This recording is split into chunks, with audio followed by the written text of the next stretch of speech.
2 hours nonstop NBA DFS conversation starts right now. What's up, RotoGrinders? Myself, Dean Shabelson, joined today by Chop, head shopper. First hour and 15 and change. Still be yielding crunch time coming in later.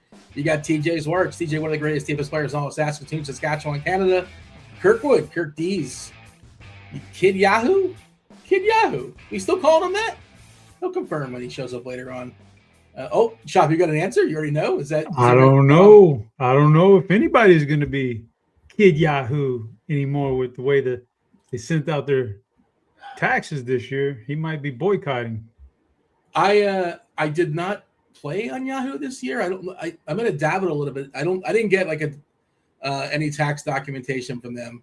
Speaking of which, by the way, talk to my accountant friend. It's not going to be fun. It's not going to be. It was a good year for your boy, but now you got to pay. That's how it works.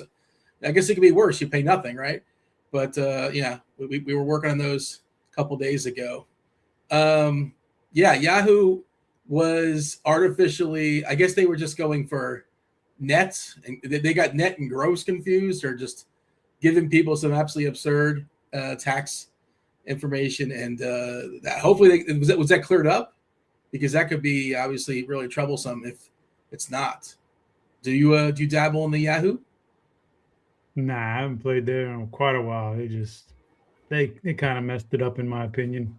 I loved their football product a couple of years ago, and it just didn't seem it's kind of sputtered off for me, unfortunately.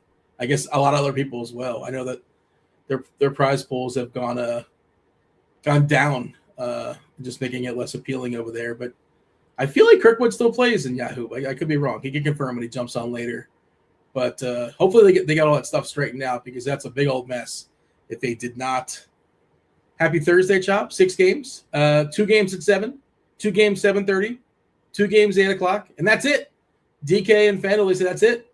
You don't have to talk about the later games. They don't want you to talk about the Lakers or Denver or Chicago or Phoenix or, thank God, the Kings, the Pelicans. Did I get all those games? Yeah, I think there's 3 games later. There's 9 in total, but we care about the 6 up front. Speaking of up front, there are, 6 or 7, maybe 8 teams in the front end of a back-to-back. Dallas, tomorrow night, Dallas in Boston. You're going to get Cooper Flagg. I assume he's going to – I assume if he's playing tonight, he's playing tomorrow. He's expected to play tonight. Spoiler. He's from Maine. Boston's the closest city. And not just that, but the return of Jason Tatum. So we're going to get Flagg versus Tatum most likely tomorrow night. I think that's an ESPN too. So finally ESPN made out and actually got a game people are going to want to see without 17 players ruled out. Denver also on the front end. Houston, your Houston Rockets, Chop. They're in the midst of 4-5. Wait, no, it's 3-4 and then 5-7. So this is the very, very start of 5-7. The very start of 3-4, and they are the big dark cloud looming over this slate, because it can flip on its head. You can do a triple axle. You can do a somersault, all sorts of things. If we happen to lose some of the pieces for the Rockets tonight, which I think they're going to be resting some people throughout this run. 5 games in 7 nights is kind of crazy. Amin Thompson's currently questionable, as is Şengün, as is Jabari Smith. So. 7:30 is the official tip-off time for that. Well, tip-off, air quotes. I think that can definitely change this slate. Miami's in the front end. The Lakers are. We don't care. The Pels are. We don't care about that either. Phoenix is. We don't care. San Antonio. That's useful. That's on our slate. Chop Hour things. How's Thursday night treating you? By the way, typically it's a Fleet Thursday, Chop. You know that. We're not doing Fleet Thursday today. We had a Fleet Tuesday. Remember, you recall. So you know what tonight is? You know what today is? Get excited. It's Talkie Thursday. Who? Talkie. What? Talkie. What? I was trying to think of a T word that starts like a T word for like a movie or a film. There's Film Friday. There's Movie Monday. Thespian doesn't work because that's an actor. I was trying to think of something for T with that's a movie, right? Uh-huh. Because I had a movie one ready to go. So it's Talkie. That's an old timey word. They used to call them talkies back. I don't know if you know this, Chop, but back in the day, they didn't have audio. It was just visual. Shout out Charlie Chaplin. So I need to get this straight before the guesses. By Talkie, Thursday, you just basically mean movie Thursday. Yeah. Honestly, Dean, I don't think the people would really. I don't think the people would care if it was like a bit off and you just went ahead with Thespian, or you could have just done Thespian Thursday and done an actor. I could have done that. Something like that. I mean, the Talkie Thursday is just that's too much. You're doing too much, man. Well, I got busy and I had one in the can. I had a movie one in the can, so that's I just went with that. So I actually didn't build one today. I built this a couple days ago and I just had it ready to go. The first clue is actually scrolling for those that are on time. What's up, YouTube? Hit that like button, subscribe, turn on those notifications. Please, kindly, just tap it, caress it, do whatever it takes to get that thumb up. And if you want to tell me what today's talkie is, what today's movie is, what today's film is, be the first to do so correctly. You get a week free of RG Premium. How do you tell me this? I mean, you could do it in YouTube. That doesn't count. Wouldn't suggest it. The Discord channel, RotoGrinders.com/Discord live stream chat channel. That's where you tell me what today's talkie is. First clue is it's scrolling right now. It's snow. Snow is our first clue, scrolling at the bottom chop. I know you like to play in our private chat. Be the first to tell me what talkie we're talking about. Film, movie. You get a week free of RG Premium. Now I can officially say hello. Chop, how's Thursday treating you? Let me think here, Dean. I guess it's been an okay day. I'm just catching the lighting right now on the camera. It's making me look really pale. I'm not this pale. I don't know what's going on here. I don't know what. It's the lighting. You're the pale one between us two. You're in trouble because I can out-pale you. I'm pretty sure. I don't know if it's I hit a button on accident on the lighting. I don't know what's going on, but I'm not usually this pale. No, I'm not pale in real life. But yeah, Thursday, Dean. All right. Yeah, I mean, we're here. We're grinding through it. I don't know. NBA. Bad college games tonight. I don't know. These days are just kind of bleed into each other right now with nothing but NBA going on. So I guess this time next week we'll be doing some college basketball tournament stuff. So that's good. But that's conference tournament though, right? That's conference tournament. Yeah. I think that's a week from today. We'll be into that. So that'll be fun. At least something different. But I don't know. I don't know, Dean. Let me ask you this thing, Dean. Let me ask you this in terms of the movie Thursday. Yeah. Are you giving us any kind of subliminal clue with your background? I will just tell you that I've had this backdrop up since yesterday because beer was on yesterday and we talked about Kingpin. So as an homage, I just kept it up for beer. That's a Big Ernie McCracken. You recall, I'm sure. Keep them. He told the waitress, "Keep them coming. I got a long drive ahead of me." I thought, back in the day, I thought that was the funniest joke because it implies I'm going to keep drinking, Dean, and I'm going to get behind the wheel and drink. Yes, everybody knows. No, I get the implication. Everybody knows that's a no-no. Yes, there's a lot of things in that movie that are probably inappropriate, I suppose, but it's a movie, right? You're just having a good time. When he opens up the McCracken Foundation for the single mothers. Oh man, come on now. Good. A lot of the inappropriate things are done by Bill Murray for sure. Bill Murray definitely is. He's definitely on one in that movie. I would recommend it. I haven't seen it in a long time. I assume it. Comedy tends to age poorly. Is like a general thought, generally speaking, right? But maybe this one aged well. I don't know. I couldn't say. I've not seen it in a while. Have you seen it in a while? Sure, it's good. Like that stuff they did in that movie is pretty timeless. All right, 6-gamer tonight. I mentioned Houston. Houston can really. I mean, it could be nothing. It could just be a nothing burger, but it's possible Houston could absolutely blow this slate up with the several pieces, 3 key pieces that are currently questionable. We're waiting on Orlando. Anthony Black is questionable. Wendell Carter late scratch last game. It was before the game actually started, but it was within like a half hour or an hour or so. We didn't kind of see that one coming. We are expecting Cooper Flagg to play tonight. I thought he was going to rest and just be ready for tomorrow. I guess this means he's playing tomorrow because if you're going to pick one of the two, you pick tomorrow, right? Let him play in Boston. I imagine a lot of people from Maine. I imagine his family's probably coming down as well. Anthony Gill is somewhat important for Washington. He's questionable right now for the Wizards. We are getting Trae Young back tonight. We'll talk about that in a second.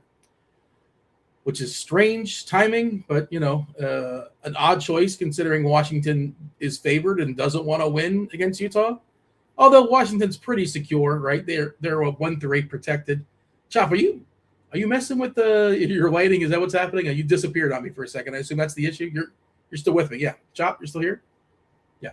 I did not touch anything. If I disappeared, then your picture went away for a bit. What? Yeah.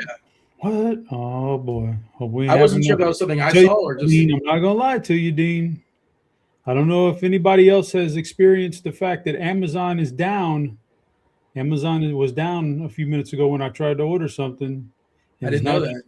It's not just me. So I think, if you lose me, it might have something to do with Iran, just like Amazon. Okay. What were you trying to order?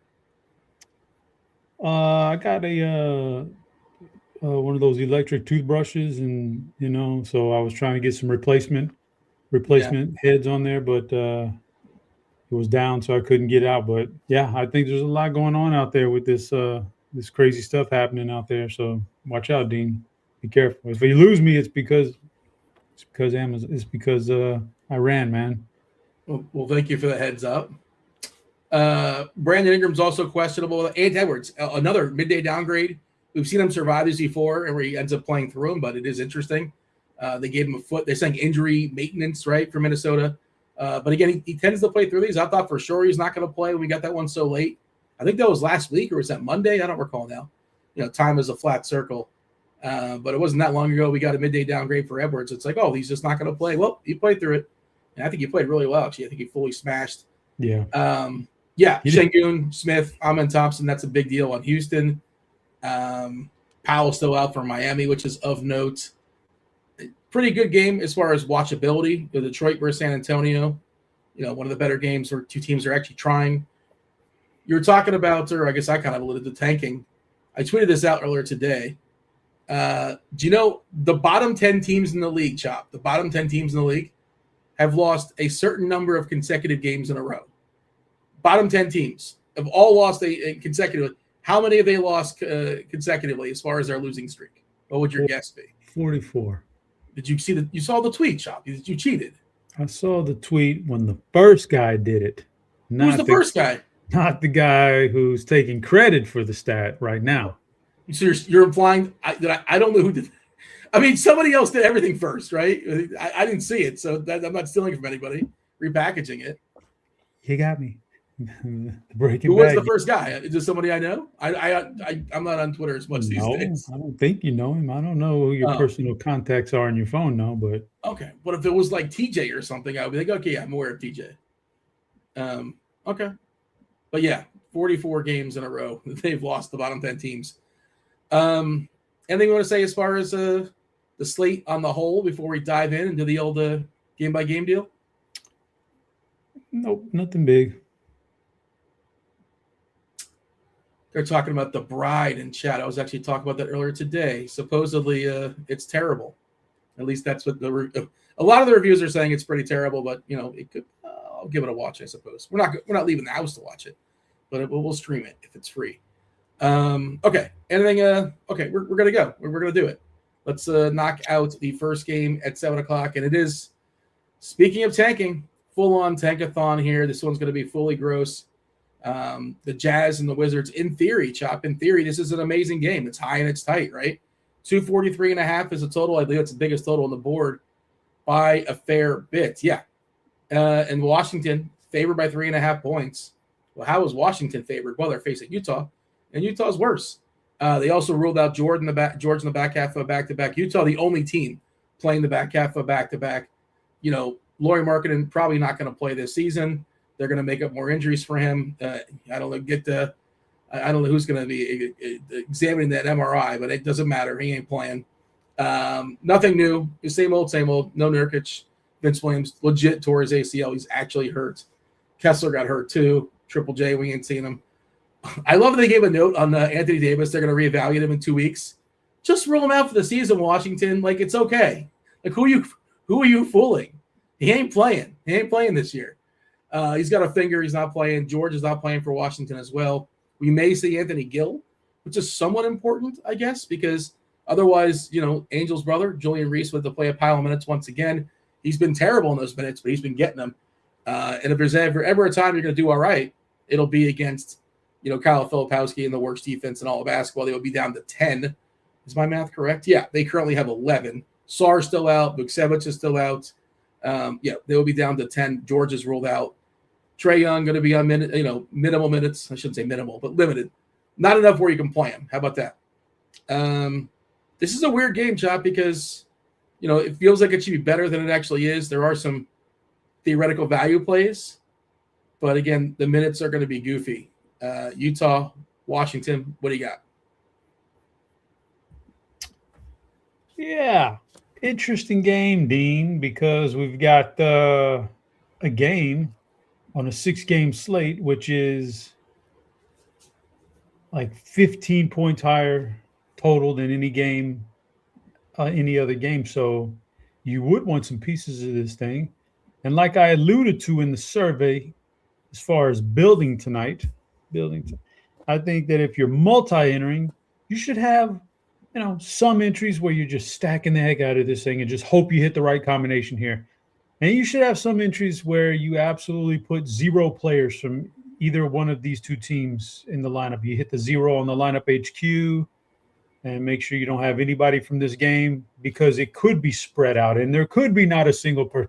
Theoretically, the way it looks, there could be not a single person crack 30 points or not a single person make real true value tonight in this game. Or you could have some guys blow up and just smash value. So, I mean, it could go either way. I'm with you on that. I just, it's tough. But if I was going to, like right now, you're twisting my arm saying, what's that line I'm going to look like? Pieces that look interesting to me. Will Riley looks interesting. 56. We're okay in the price range here for what he's been doing and what he's expected to do. So Will Riley's interesting against Utah. And by the way, both these teams, the reason why that total so high is these are both sieves of fantasy points. So you got that going for you. Riley, you said Reese stinks. I mean, the creep up on $700 extra now really pushes me off of him, but he did put up 23 at 3K last game. So as far as like fantasy, making your value there, he was there, and you never know. He could do it again. The more comfortable he gets in this role, if he is going to get full load of minutes at center, then the better he's going to end up being. I kind of like Kalabali. Kind of like him tonight, man. You like Bilal, huh? He's going to play enough? Just based on the way the game, I could almost say, is he going to play enough about almost anybody in this game? Like, is he really going to play enough? Who knows? So 24 minutes might be enough. Yeah, because the matchup and the we're talking about a Utah team that's going to turn the ball over a lot, and he's aggressive on defense with his hands, going to get credited for a lot of steals and stuff. So I do like the fact that he can put up some defensive stats. But yeah, with Trae Young back, I think it really eats into that backcourt. I'm a little bit, temper my expectations on the backcourt guys. That's for sure. Utah has I think they're a little bit more safe in terms of, so you got Filipowski, who should eat again in a good matchup, assuming that he does. You've seen him tanked out a couple times. Yeah, assuming they don't, he doesn't do so well that he gets them a lead and now he's got to get pulled. But he should be okay. Isaiah Collier should be all right. These guys are 7,500, 7,800 on DraftKings, but I think they're fine. It's a bad Washington team. A lot of ownership going to go to Sensabaugh. Now it's kind of looking at his matchup tonight. It's okay, but it's not standing out to me. It's not jumping out, so I don't have to be on that one. A little bit less ownership on Ace Bailey. We're probably in the 15 to 20% range, I would imagine. I think he's an okay play in this matchup. Our good friend of the program and co-host sometimes, Kirkdiese really likes him. So if Kirky's on him, then I have no problems with Ace Bailey. So, Yahoo. Well, we'll have to talk to him here when he comes on, if he's still going to claim the mantle or if he's going to bypass it because of taxes now. But ultimately, I'm still with those are the players I kind of like that I mentioned. and I'm still on the boat that I'm only running one lineup, so I don't have to worry about it. But if I was doing multi lineups, I would for sure have a strategy of some lineups with a game stack. I'd force at least 2 players from each team, and then I'd have another subset of lineups where I had no players from this game. I think it's a funky game, but with a huge total, like multiple people could certainly exceed value by a pretty wide margin.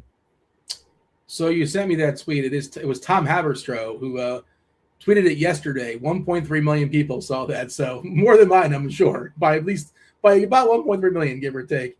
But yeah. I did the math. But he says his tweet is different. I didn't see it. A collective 40 game losing streak. He didn't round it up to 44. Oh, you know what it was? There must have been 4 more losses last night, I'm guessing. And somebody made a point in chat. Bodie was saying the streak has to end. One of these teams, Washington or Utah, somebody's got to win. I mean, I sent you a link to Mark Stein, who said specifically. He retweeted. Yeah. He said 44 games in a row. So I mean, I'm just saying, Dean. I'm not saying you plagiarized it, but good for you. I also want to say plagiarize somebody. Listen, I'm not plagiarizing anybody. I need to point out to you, Dean. I think we've already broken rule number 1 that we set on Tuesday, which was no clue until we get 25 likes. Oh, so no second clue until what are we at right now? Because 33. We need 33, 50 likes, and we'll get another clue. Come on, man. It'd be nice if just like every time they click it, then all of a sudden, just would drop. But I wouldn't have to prompt Steve or anything. It's just how that goes. He would be on top of it. We just kind of keep an eye on the likes of the sort. But yeah, I do. It's kind of it's a tough but fair rule, I think. So are we not dropping the second clue? Is that what we're doing right now until we get to 50? Are we holding out? I do want to know why in chat, just perusing the chat, I do want to know why Steve says if Kirk's on him, I'm fading him. What is this beef about? Shade from Steve. I don't know. Goodness gracious. Steve, care to defend yourself? Or he's just having fun? Just having fun. Yeah, he's just having fun. He's just poking the bear. I've done that a couple times with Kirk, and he gets very mad at me. So I've got to stop doing that. He gets very upset at me. You just let you know that when he comes on, don't bring up the Stephon Diggs situation. Oh, I can't bring anything up with him. He still loves his laundry. He loves his laundry. Right? It's just these guys. They don't know who you are. They just happen to sign because they don't love your city necessarily. They just happen to sign because it made sense for salary reasons or their friend happens to play there, whatever. That's fine. If he wants to love his teams and they can do no wrong, that's cool. Bo, you mentioned Riley. Is he bad chalk? Because we're looking at 30, 40% or so. Oh, man. I know it's the Jazz. The price is not like super cheap. He's 5'8" on FanDuel. Again, we're looking at 34% currently on FanDuel. This stuff could change. 42% currently on DK at 5'6". Again, it's the Jazz, but Will Riley's also not good. We should just note that he's not good. Let me ask you this, Dean. Yeah. This is a question for a guy like you who really digs into this kind of stuff. And I'm not really much into that, but okay, I can get behind $5,600 on DraftKings. And you're trying to place high in a single entry, maybe even win the single entry. You're trying to get multiples of your money. $5,600. What would you want out of Will Riley and say that is good, that is bad, or that is kind of right in the middle and didn't do anything for me? What would you set those numbers at? Bad is 22 or less. Okay. Right. 23 is not good, but it's not necessarily. If it's 40% only gives you 23, that's probably. If you want to add in the ownership stuff, or you're saying no, I don't want to factor in ownership yet. I just want to factor in just straight up value. I would say 22, 23 or less is bad. Okay.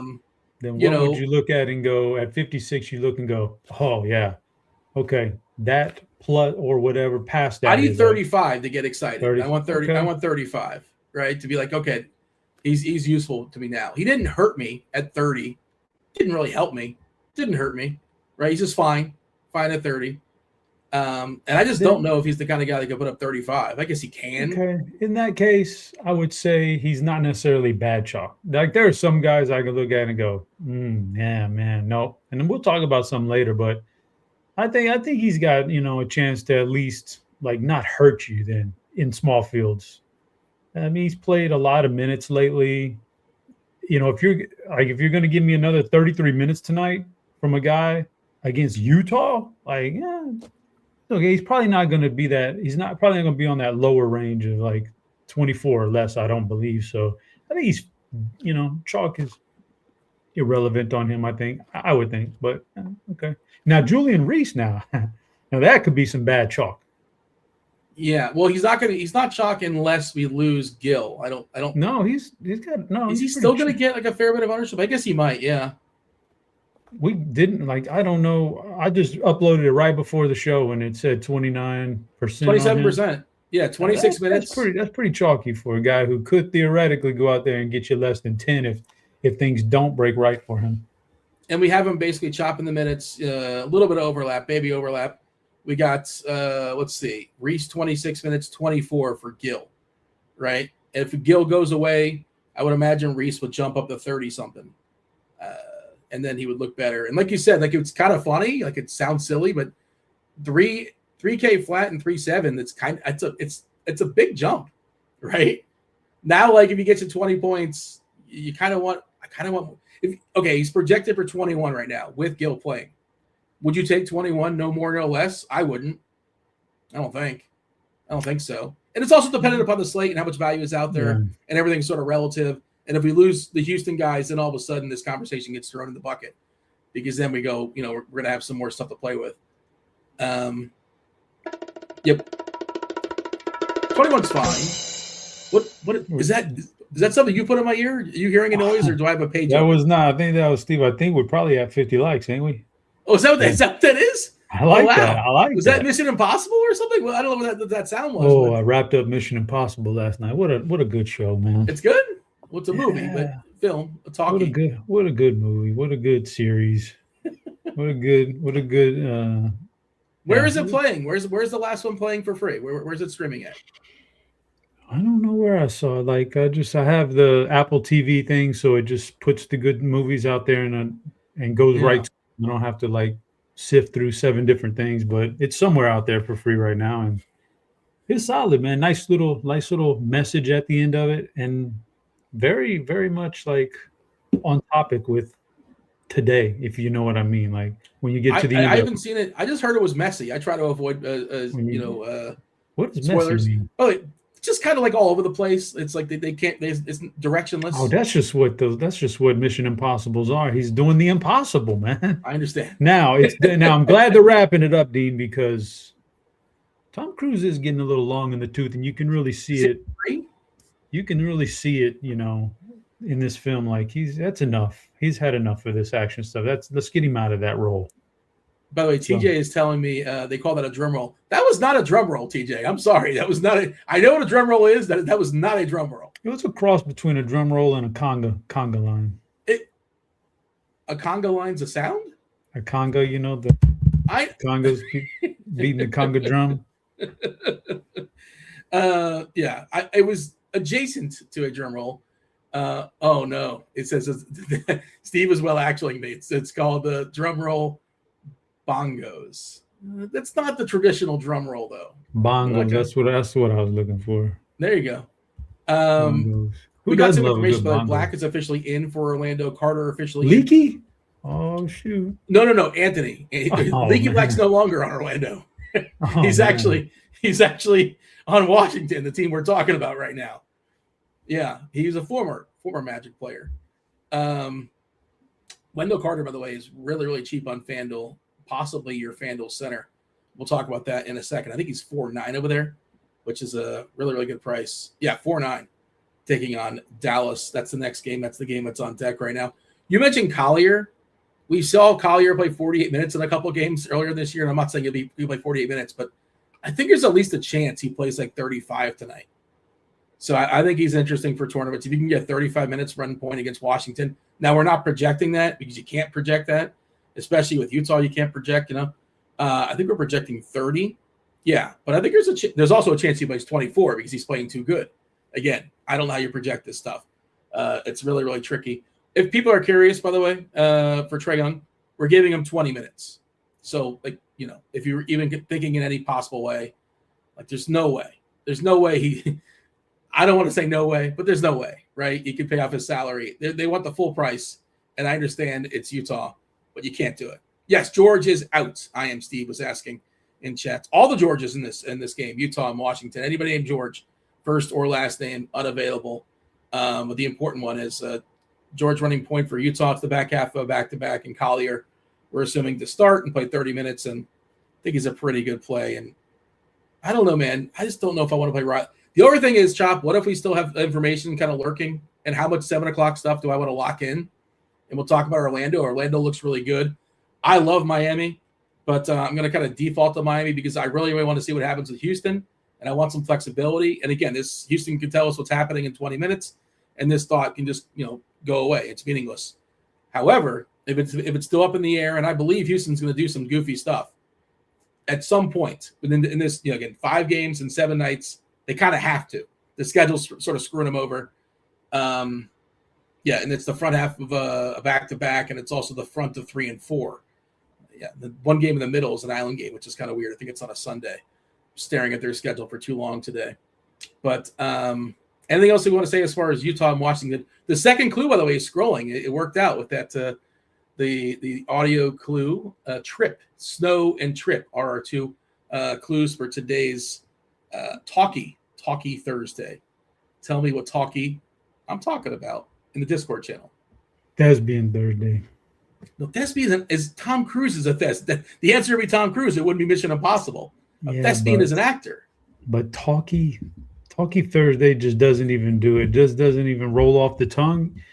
I mean, you might as well just say Movie Thursday because Talkie Thursday doesn't. So you got to have the in there. So even though we're not actually talking about one specific actor, let's, you know, when we say Thespian, we know acting in general. So if you were living in the 1920s, you would say, hey, you would ask somebody else, hey, you want to go see the Talkies on Thursday? That would be the thing people would say. If I was living in the 1920s, I would be in the last 5% of my lifespan. What? Think about that. Like, people died in their like 50s back then. So.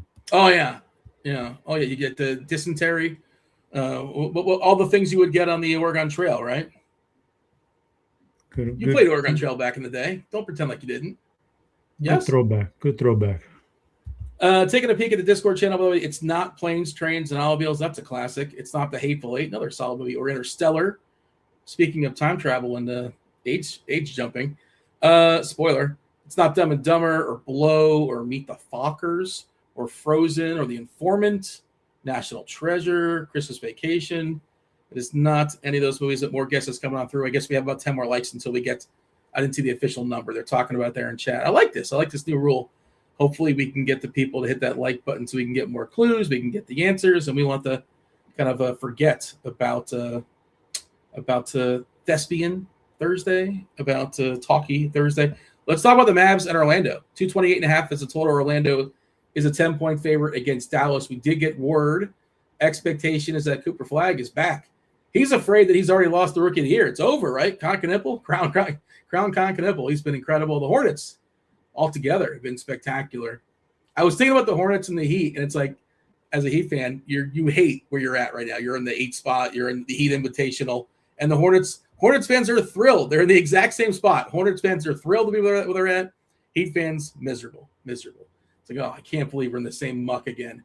Okay, we don't care about that. We care about Dallas and Orlando, at least for tonight, for DFS purposes. Black is in, Carter's in, Jonathan Isaac is out. We don't care. Franz Wagner, he's still out. Nothing new.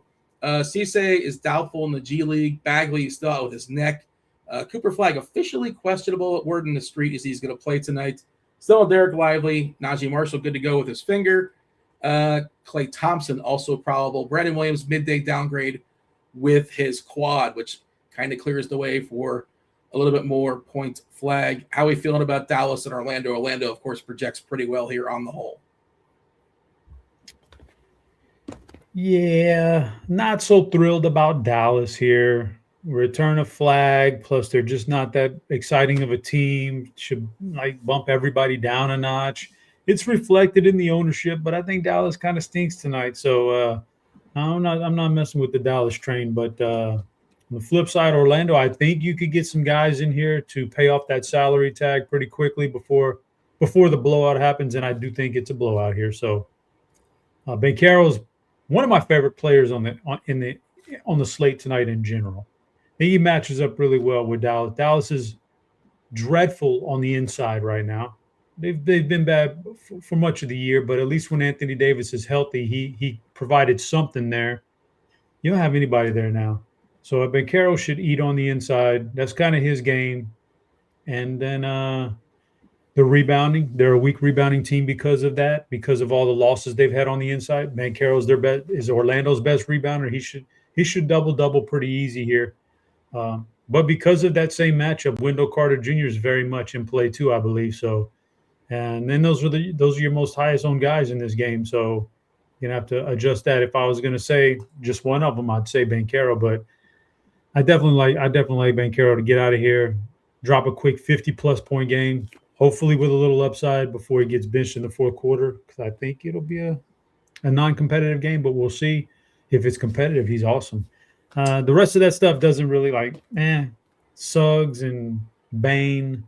None of those guys. Anthony Black, De Silva is a corner standard. Those guys don't interest me too much.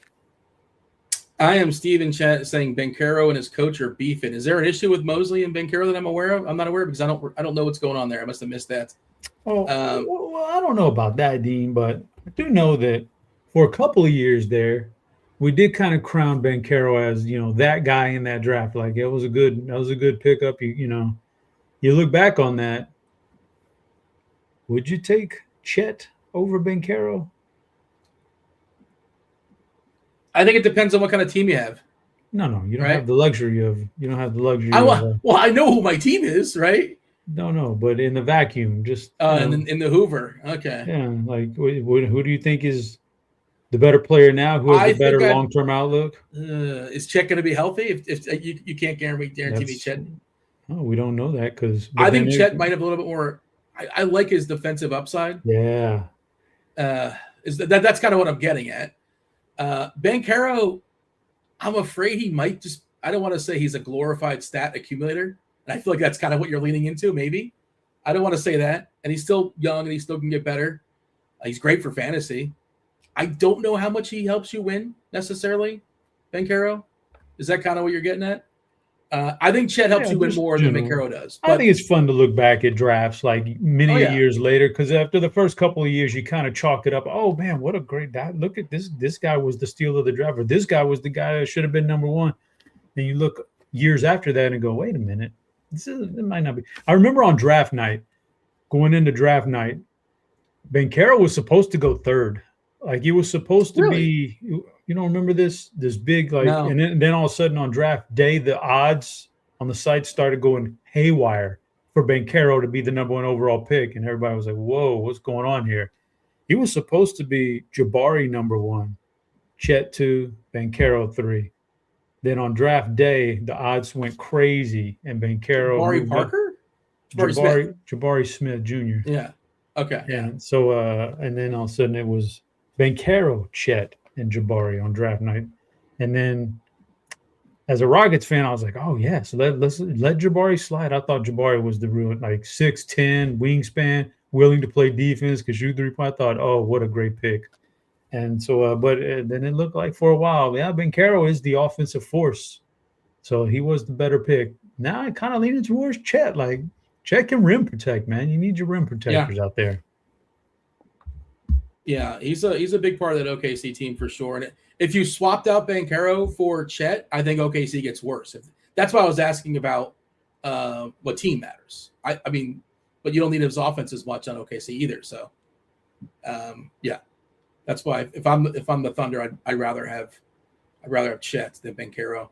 Banchero is the most popular big spend in the slate, which is a little bit concerning to me. I like him for cash. Like if you're playing cash, he's probably your best big spend, depending on how the builds go. I think Desmond Bane's an interesting tournament play. You know about that Desmond Bane hate for Dallas, right? Speaking of the draft, Desmond Bane he wanted to be a Maverick, and he's been like reminding them every single time he plays against them. You should have drafted me instead of Green, right? Didn't they draft Green? I can't remember the guy's first name, which is not great. You know what I'm talking about, though? I think you know what I'm talking about. Didn't work out is he still in the league? I'm not sure if he is. There's other Greens. But yeah, he likes to stick it to Dallas. So I think he's a pretty interesting tournament play. Wendell Carter, again, cash game play on FanDuel looks really, really solid. What's Dean's favorite Ted movie amongst the two Ted movies? What a random question. Oh, what a good series of films those are. Well, there's two. You're going to call it two movies a series? I wouldn't call it two a series. Let's throw in the TV show too. The TV show is a lot of fun. The second season just dropped. I haven't started watching it. Josh Green, thank you, chat. Josh Green. Is he still around? Is he still getting paid? I'm not sure. I don't know, Dean, but I was looking up the numbers here. Yes, Bane has absolutely torched Dallas. He hates Dallas. He torched him. Because he looked at the roster and he said, "This is the kind of roster I'm going to fit in perfectly." And he wanted to play there, and he lets them know. He comes out. He even threw shade. He's like, you drafted Josh Green over there. That didn't even play any minutes. It was after he had a big game against them a couple of years ago. So there in the street, for what it's worth, that does anything for you. But just generally speaking, he does like to stick it to him. All right. In the chat now, I was talking about the Ted TV show, which is on it's on Peacock, which is shockingly a lot of fun. At least the first season I thoroughly enjoyed. Anything else of note as far as Dallas, Orlando? I'm with you. But they said Flagg's going to play 20 to 25 minutes. I assume this is in part, just coming back from injury. They got to let him play tomorrow. Like if they're only going to hold him to one, they would let him play tomorrow in Boston, right? I would imagine. Chop it is not Kingpin though, but I'm glad that you took the chance. I'm like, why not? Take a guess as far as Kingpin. I don't know how many more likes we need for the third clue to drop, but we gotta get 5 clues before we hand it off to crunch time. That's the one risk we take is that we don't get enough likes to get the 5 clues out there, and then what happens? Well, then nobody gets the prize for the day, and we go through the clues. And, hey, if you can't, well, it's not fun sitting here working for 25 likes like a street corner girl. Like we're high end escorts, Dean. We need the likes here, man. We're the Jennifer Garner and Catch Me If You Can. We're high end. Jennifer Garner's in Catch Me If You Can? Whoa, have you seen the movie? It's got Leonardo DiCaprio and Tom Hanks. I've seen it. Tom Hanks, yeah. Frank Abagnale. Yeah. I know. I'm aware of it. You don't remember the incredible scene where she's the high-end mistress? It's been a while since I've seen it. Oh, was that Jennifer Garner? I remember the scene now. It just came back to me. I forgot that was Jennifer Garner. I thought Amy Adams. Wasn't Amy Adams in it? She's also in it. Okay. She might have been that nurse. Yeah, I think she was his wife. Maybe. But no, Garner is the. Yeah, that was a good one. I don't know how we talk about the Warriors and the Rockets. We're going to do our best here. 213.5 is the total. The Rockets are 9-point favorites. Oh, clue number 3. I love it. This completely derails the show. I love it. Third clue is comedy. Get in there, the Discord channel. Snow, trip, and comedy. Fire off your guesses. So the Rockets against the Warriors, 213.5, not a very appealing number. The big deal here is, Chop, that the Rockets currently have some players that are questionable. Şengün had the fish. He's ill. Jabari Smith, he's got an ankle. He's questionable. Amen Thompson's got an ankle. Who's ever left standing, if we lose a guy or two, is a great play, right? You can just sort of do the math. If all 3 of these guys are out, like KD, revenge would be amazing here. Shepard would step up, right? If we lose Şengün, if we lose Smith, like Clint Capella, it's Capella season all of a sudden. He would be an incredible play. There's too many if-thens to think about, but just understand whoever's left standing could be strong. If everybody plays, then nothing's great. Golden State's, all the Currys are out. That's Steph and Seth. Moody's still out. GP3, that's Gary Payton. The mitten is questionable. Porzingis is still general illness is what it says on the injury report now. Just general illness. Man, that's just what a bummer. And Will Richard is still out. But I don't like this game at all if everybody plays. And I love it if nobody plays. That's my analysis. What do you got, Chop? Well, First thing I would say is I think the whole likes and drum roll, and I think that brings a new experience to the show that's breaks up the monotony. Dean, I like it. I think it's good stuff. You say it's distracting or derails the show. I think it's fun, man. No, I like it. I wasn't saying I was not besmirching. No besmirching. And then Homer James. I don't know what this means. I got a voice you can't trust. I don't like that. You don't want to hear it in a dark alley, he's saying. The dark alley, you don't want to hear me in a dark alley. Not a lot of great things. I mean, my understanding, No. I not a lot of But experience. a voice you can't trust, that's not nice. You can trust me, man. I'm very very good person. I'm a very loyal person. I've been at RG for 15 years, man. Yeah. That's loyalty, Dean. You don't think I could have split by now? Could have split, man. I mean, who are you talking to? I could have been the next great run pure guy. But I didn't do that. I'm here, man. I'm loyal, man. Come on. Who did they call first? You can trust me, man. Rockets, Warriors. What a terrible game in general. I don't think we're going to get any injury stuff here with the Rockets. I might be wrong. Maybe Şengün really is feeling under the weather. I don't know, but I don't think so. So I don't think there's going to be any shenanigans. Golden State's just a bad team. Just not a fun team to play.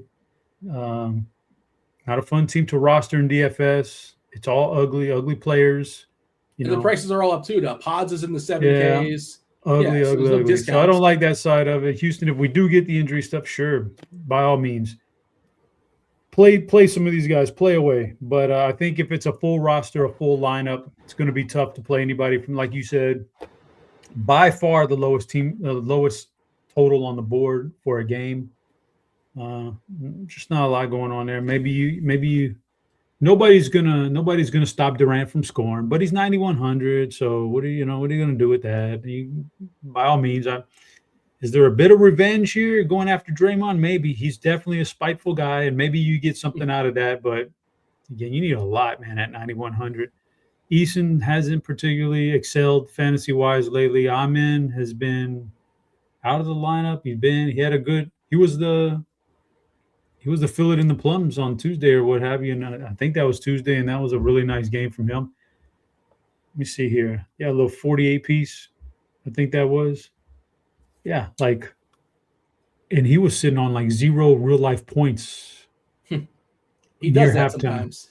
Yeah. Near halftime, and he still put up a big time number for us. So he's always good because he can do that. I mean, the interesting one is Reed Shepherd, because if they continue to run Reed Shepherd out there and give Reed Shepherd good minutes, this guy's just good, man. Fantasy. Doesn't he kind of need one of these guys out though? He sort of if he gets Amen out, all of a sudden now we're. Well, we don't know about Jabari. He's 6'8". You can't play him right now. Who? Reed? If everybody's in, you can't play Reed Shepherd. I think he's 6'3", right? 6'8". Is he? Am I looking at FanDuel? I don't know. I'm looking at 6'3", but maybe I'm off. He's 6'3" on DK, 6'3" on FanDuel. Okay. He's just like Jabari. Jabari is the one. Like the last game, all these guys played except for Jabari. He dropped a 60-point hammer, right? Yeah. So I think tonight we're going to really get a good idea. Maybe you don't play him tonight, but you're going to get a good idea if all these guys play, just what you can expect from Reed Shepherd these last few weeks of the season. If he gets that big run tonight, because he got 42 minutes last game, a necessary point guard. If he's up over 35 minutes again tonight and everybody's healthy, okay, Ime's finally saw the light that you need to play him, and that's that. And then we can play him moving forward. If he goes back to that role tonight where he gets yanked out of the game and he plays 22 minutes, then you're in trouble. So I'm kind of off of this game in general. Low team total. Don't know what to expect. If we don't get the injury news, then I just, no injuries mean everybody's going to split things up. Not on it. But if we get injury news from Houston, then you could play some guys. But as of right now, not super intrigued in this game. You were talking about Houston and shenanigans. I wouldn't call it shenanigans. I think it's just kind of smart. I just don't think I don't think Amen, Tari, Jabari, Şengün, they're all not going to play. I don't think any one of them is going to play all 5 games in the next 7 days. No. The shenanigans I'm talking about is just Reed Shepherd. Yeah, well, I think he needs Smith or Thompson out. He needs one of those two out. Well, my point is, I think maybe he doesn't. If Ime actually realizes we need him to play and we need him to start and we need him to play big minutes because he's our best facilitator, that he doesn't need those guys out. But the shenanigans is, with everybody back, well, now I'm going to pull Reed Shepherd back to 22 minutes and that's that. That would be the shenanigans, just Reed Shepherd. But yeah, I'm with you on this other stuff. We'll see. I mean, we just got to see how it plays out. I just keep against some the Warriors. Open. I just think they're going to rest one. So I don't know this, but I think one of those gets rested tonight, and then one gets rested tomorrow. I mean, who knows how they pick it? They might just say they all rest on Sunday. Who knows how they're going to do it? Just kind of just tank off a game. I think Sunday's the Spurs, if I'm not mistaken. On the it might be a game of just throwing away. I think it's the Spurs. I thought they played on Saturday, but okay, I got you. Maybe I'm wrong. It's Thursday, Friday, Sunday, Tuesday, Wednesday. I think that's the schedule. I'm not staring at it, but I think that's what it is off the top of the head. Okay, so yeah, I'm definitely leaving the light on for Rockets players, and if I have any tiebreakers and we don't have Houston news, I'm going to play the later players, and if that means playing less people in the 7 o'clock game, so be it. And I love the Heat tonight. Brooklyn versus Miami, 226.5. That's a total to rematch of a game from a couple days ago. Miami, monster favorites, 13-point favorites. They're without 3 players, 2 role guys. No Fontecchio. Fontecchio is out tonight. In addition to Fontecchio, he's got that groin, so he cannot play. He's not playing with his groin tonight. We have Norm Powell, the all-star. He's got a groin too. 2 groins. Neither are playing tonight. We have a lot of availables on Miami. And Jovic is still out. Nikola Jovic is still out for Miami. So that's just going to condense the rotation. I think that Tyler Hero played almost 28 minutes last game. No minutes in the fourth quarter due to blowout. I think he's got a chance at 33, 34 minutes. Probably I think we're projecting 32. Bam looks really strong. And then Khalil Ware on DK is 4.9. That is a really, really good price for Khalil Ware. Now, he's super owned, and he's very volatile. And as a general rule, I do not like playing players that are highly volatile, that are heavily owned. But here we are. He's also super handsy. He can get in there and foul 3 times in 2 minutes. We've seen that before a couple times this season. He's still raw, not a complete project, but the talent is legit. The Superman nickname, it's not just because of his first name, but that's just kind of the way he plays sometimes. But I'm going to play at least 1 player in the Heat in every lineup, possibly 2. Don't mind Juan Wick. Jaime Jaquez coming off the bench. As for the Nets, I don't like anybody. That's it. Cross them out. I know they're playing against Miami and the pace is up and all that. I don't think I'm playing anybody in Brooklyn. That's not the plan, at least. You tell me. How you feeling about Miami and Brooklyn?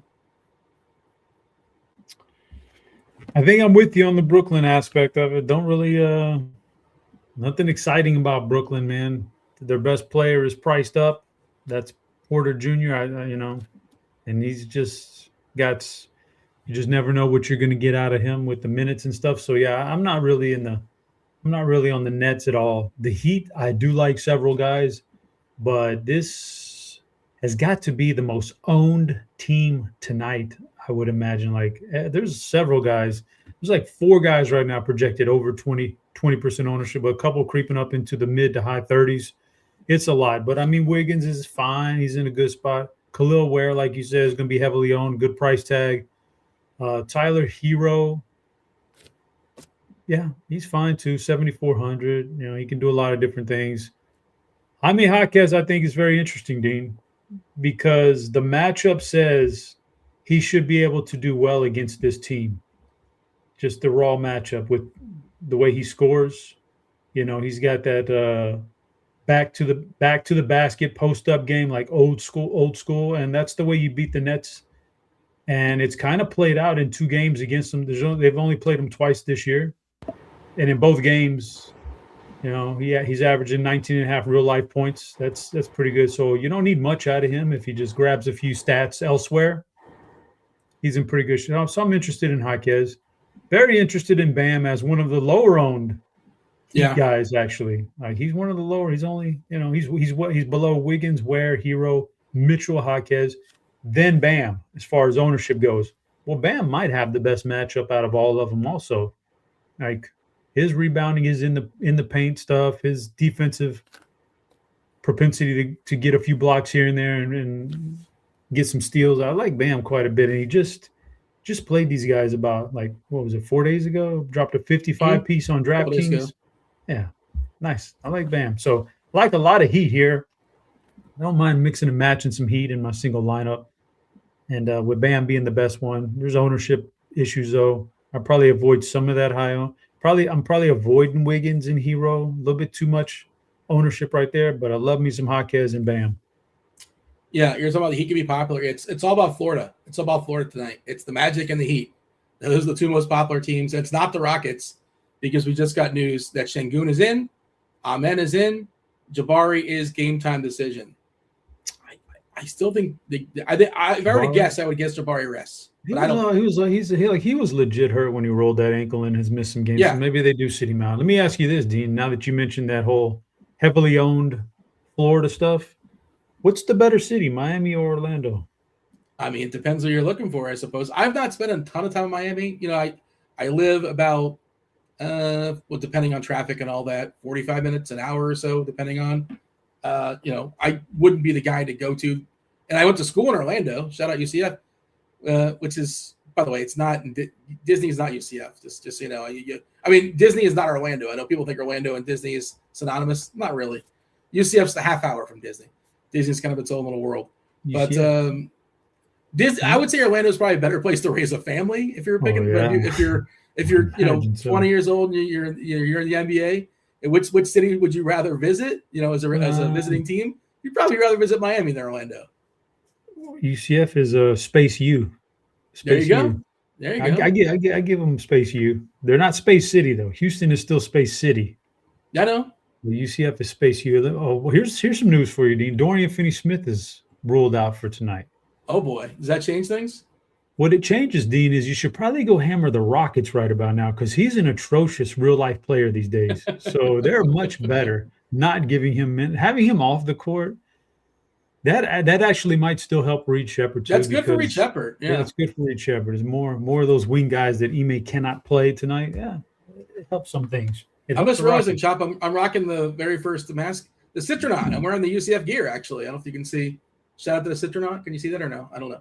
But there you go. Nice. Looks like the guy from the Flintstones many years ago. Remember the Flintstones? Sure.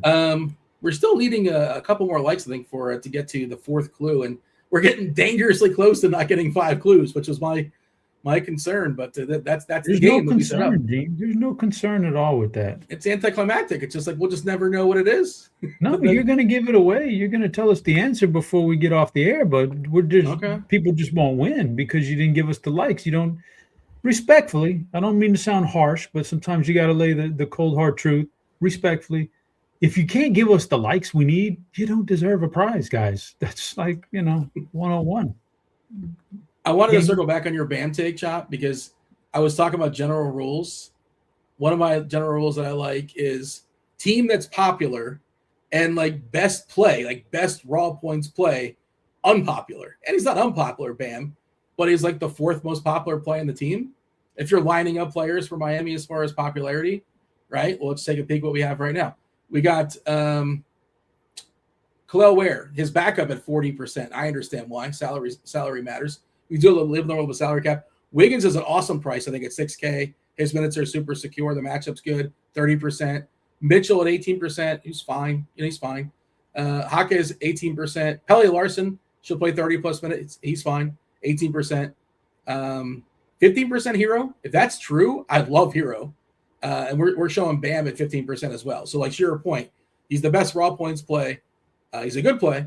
And if he's going to be like the 5th or 6th most owned player, I think you're supposed to get over that in tournaments. So I like that call a good bit. We just removed DFS. I'm curious how much that's changed as far as the minutes for Shepherd. I would imagine they kicked up a little bit. Maybe Josh Okogie.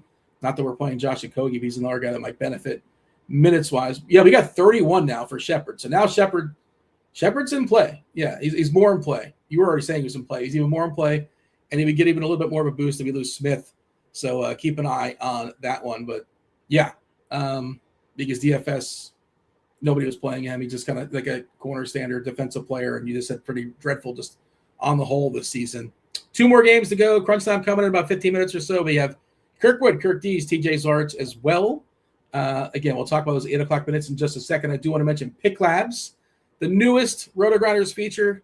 It lets you scan the best player prop and pick 'em bets in just seconds. Everything is broken down for you. Edges, win rates, value. You'll be looking at a clean board.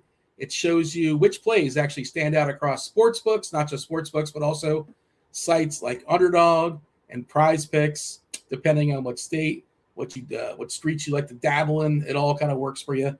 And when you see something you like, Prize Picks is just going to go ahead and build the slip and send it right to the book of your choice. RotoGrinders.com/PickLabs. RotoGrinders.com/PickLabs. What do you got, Chop? I just want to say, Dean, as it pertains to Pick Labs. Yeah. First of all, can't wait for baseball season to start because we have some new things going on with the GrindersLive shows and stuff for baseball. Can't wait for you. But as far as Pick Labs and all that, I'd like to give you this one, Dean. I was perusing scores and odds today. Mm-hmm. See, Steve-O's got it pulled up right now, right on cue. You throw a couple of those good values in there. Sort by the grade like that. You put a guy in there like that. Sort by the win percentage if you want to, then and put another guy in there. And for your third one, you go on over to like the Pick Labs or RG's got another section over there. I'd have to dig into it. But like Eric Beinford today says, he likes Bub Carrington under 20.5 points, rebounds, assists. So, and then he's got his little write-up. The matchup with the Jazz is good, but fewer minutes in the second half, all that. He's got a nice little write-up. And I tend to agree with that. So I like to find one I kind of like and out of all the experts and put that one as my third. I like 3 different shots there. You got 3 different types of things. Did you build something today already? Or are you still kind of figuring it out? No. Wait, we got to. Luckily on GrindersLive, we have a good 30 minutes after we get off to like dig through lineups and pick 'em labs and stuff like that. So I'm going to wait, but I've definitely been looking, definitely keep my eye on it. But baseball is even better when we get to it because you don't have the late breaks. Are pretty fun. Yeah, and you don't have the late breaking news that can lend you. It can make your NBA pick totally irrelevant. By the time you put it in at noon and all of a sudden it's a terrible pick by 5 because something happened with news. But baseball, you don't have that. So it's going to be, I can't wait for baseball season, but this Pick Labs is going to be awesome. Gill in for Washington, which to me, I don't know if Reese is somebody I want to get to necessarily. Again, the matchup's really good. And I presume they're going to keep giving Reese the start because why not? They don't want to win. Theoretically, they're developing him. Not that he's like a part of their future, right? Sar's their future center. But yeah, his ceiling is capped a little bit, I think, with Anthony Gill being back. We don't care, but if you care for the later games, Garland is out tonight. Darius Garland is not playing basketball this evening. Okay, let's knock out these last 2 games. Detroit, San Antonio, best real-life basketball game probably. 228.5 is the total. San Antonio is a 4-point favorite here. Spurs, Pistons, who's in, who's out for this one? Well, it's not a long list. Detroit is fully healthy, and San Antonio is fully healthy with the exception of Harry Barnes. He's got an ankle. They said Harry Barnes, he had 4 years or so of playing every single game, something like that. 5 years? Can't remember the official number was. Not playing great, but he's out there. You can count on him to be mediocre. Day in and day out, 82 times a year. But yeah, San Antonio is without Harry Barnes and Detroit fully healthy. There's some stars here. Yeah, if you have some salary you want to spend up, you can get Cunningham. You can get Wemby. How you feeling about the Spurs and the Pistons? It's an interesting game because it's a great real life game, best on the board. But it's also 2 solid defensive teams. We talked about. I feel like we just did a show recently when we talked about this, and you can get to San Antonio in the paint because Wemby kind of roams out in the mid range and blocks all the mid range shots. And sure enough, a guy like Durant went for 48 DK points last time they played about a week or 2 ago. So that is one way you can get him. And then Cade is pretty versatile. He can do a lot of things.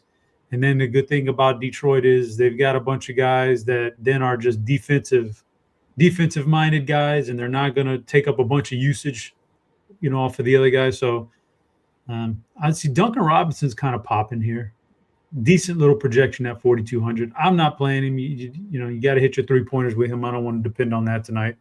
Kind of a low ceiling, but Durant and Cunningham, I think, are fine, even with the tough defense, because it's a super competitive game. On the flip side, Keldon Johnson is under 4K, and I don't like Keldon Johnson necessarily, but he's under 4K.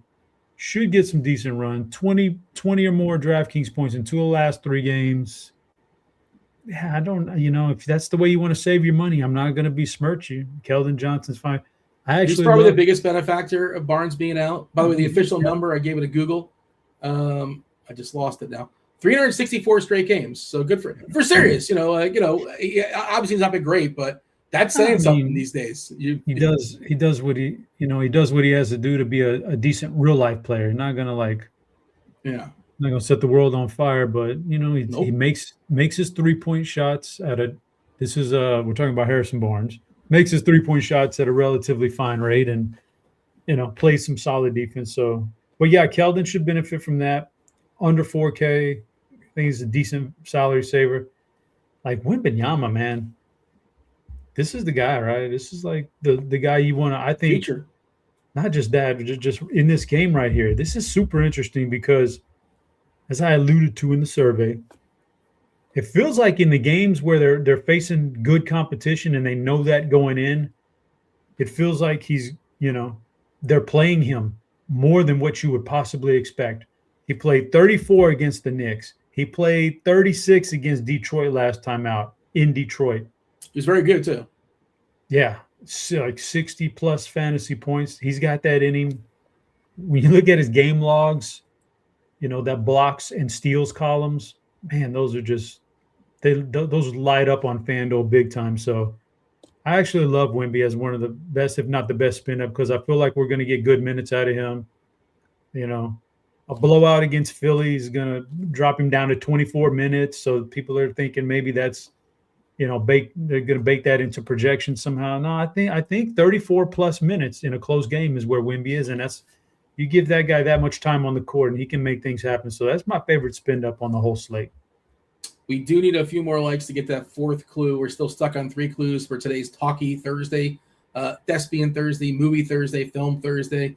Get in that Discord channel and tell me what movie we're talking about. Be the first to do so. You get yourself a week free of RG Premium. Not just basketball, by the way, all the bells, all the whistles, all the sports, football, baseball, basketball, hockey, PGA, MMA, everything with the exception of, NASCAR. NASCAR is a la carte.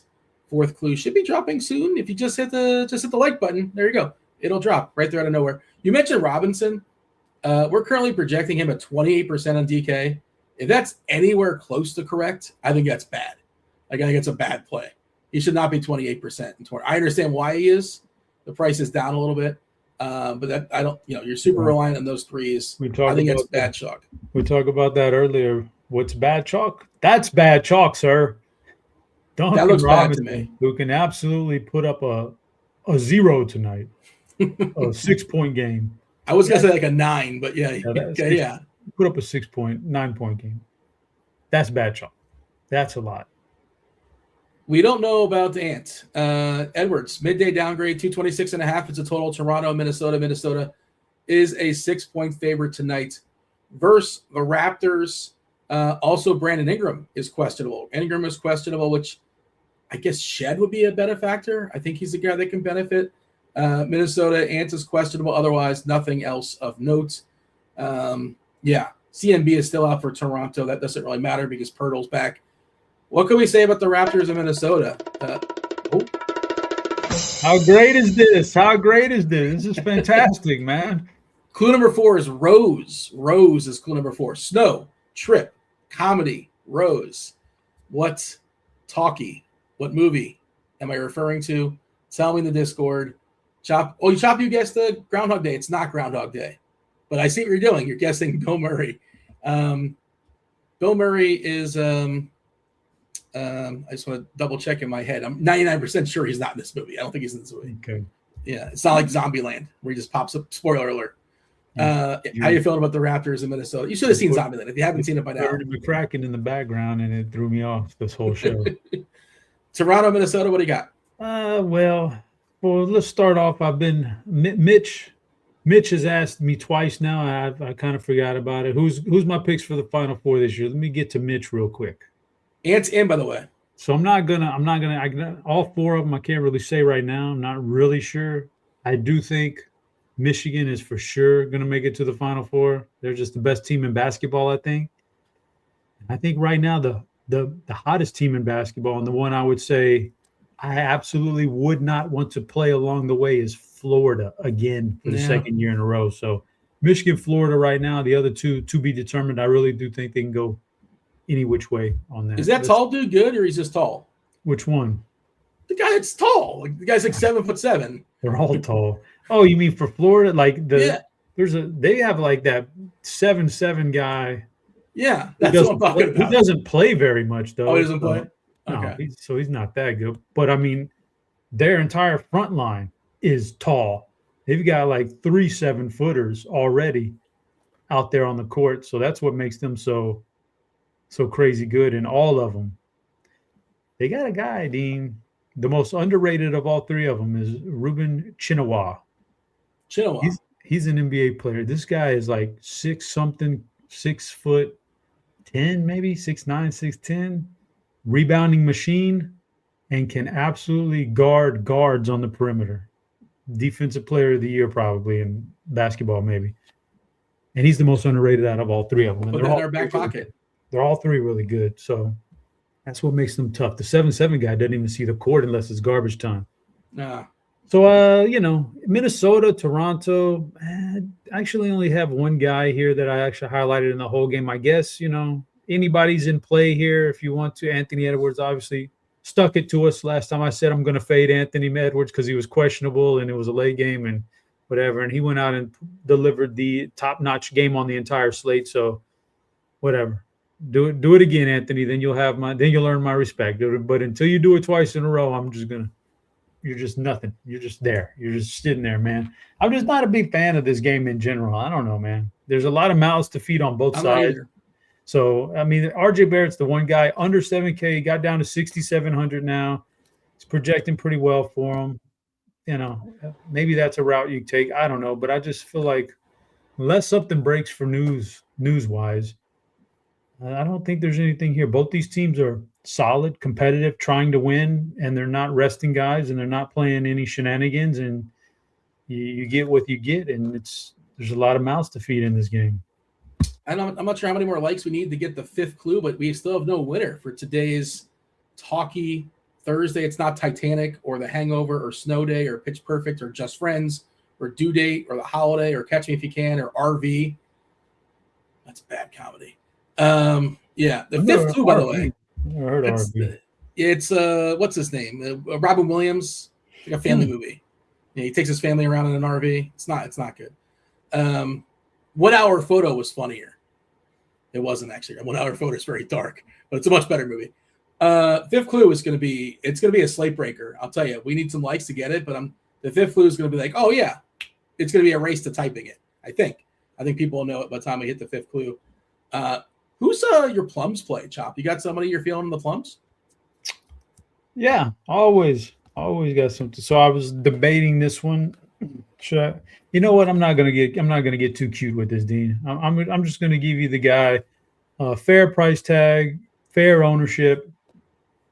Bam Adebayo. Now I was debating, should I give out Jaime Jaquez? That's a little bit too risky because, it's just a little bit too risky. But Bam, Jaime, both really good plays, I think, in this game. My favorite Heat. But Bam I think he matches up really well with Brooklyn. I think he could torch them, and it's a team that's still trying to win, and so they're going to play their good players as long as they need to. Yeah, I love that call. I think mine's Hero, especially if Hero is going to be 15%. If that's remotely correct, I love him at 15%. Brandy and chat said it's called RV, Dean. Did I not say RV? Did I not say that? I thought I said it was RV. Did I miss something? Yeah. Or maybe like you should know it's a bad movie because it's called RV. What are your expectations? Shout out to Jay Swift, just in time, by the way. You don't need the fifth clue. Fifth clue, not necessary. Jay Swift just took it down. What if I tell you this, Chop? If the fifth clue is, and we got crunch time coming here in a second, so it's good timing. If the fifth clue was Giannis is the fifth clue. Giannis. Oh, okay. Now my mind's thinking Greek. Uh-huh. And what's the other clues? I got to have them scrolling so I can re-see them again. Yeah. I'm telling you, it was a slate breaker. Jay Swift did not need him. Snow, Trip, Comedy, Rose, and Giannis. Greek. Get him to the Greek. There you go. Was you it? go. Yeah, get him to the Greek. Okay. Yeah. Interesting. Oh, you went for the Diddy. So the lead character, I guess you could debate who the lead character was, but Aldous Snow. Aldous Snow, played by Russell Brand, was the lead character. Okay. Clue number 2 was Trip. It's kind of a double clue because they take a trip to the Greek. They're trying to get to the Greek. And also Jonah Hill's character, he trips. He trips in the movie. I don't know if you recall. Snow, Trip, comedy. I'm just telling you flat out, it's a comedy. Clue number 4, Rose. Rose Byrne's in it. There you go. So Rose Byrne's in the movie. And yes, Giannis is clue number 5. Giannis is famously Greek. So there you go. We have crunch time coming in right now. It's we'll ask him. He can confirm or deny. It's Kirkwood, Kirkdiese, potentially may or may not be still Kid Yahoo. TJ Zwarych, who left his house 2 hours ago. I just learned that in the chat. Let's do it. Let's talk to crunch time right now.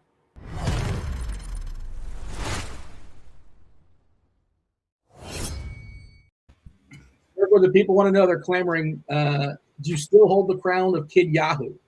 Of course. And why is this always on your mind, Dean? Why you say this like every show? Well, no. To be clear, if you weren't watching, it's fine. You weren't watching. But Chop was the one that said that you might no longer want that claim because of what happened with their attack situation. Oh, maybe that's true. But yeah, that's a mess. Yeah, it's a mess. But I'm going to stick by them. But the problem is there's no action there anyway. NBA is completely dead. It's a ghost town. Mm-hmm. So are you cleaning up there in the lobby, like whatever's left? No, I don't even enter anything anymore. You can't even play anymore. It's not worth my time. That's a bummer. That's unfortunate. Yeah, so I don't know. I wish there was someone I could talk to over there, but they're all gone. It was a good run. Yeah, pour a little out, but football's good over there still. So yeah, I mean, not as good as it used to be. Maybe baseball will pick up. Yeah. Hopefully. Looking forward to baseball for sure. TJ, where did you leave? You said you left the house 2 hours ago. Where did you go? Nobody believes that. Eric Johnson said, TJ, when was the last time you left the house? Because I was once again making fun of him for bragging that he has an AI girlfriend in heavy quotations.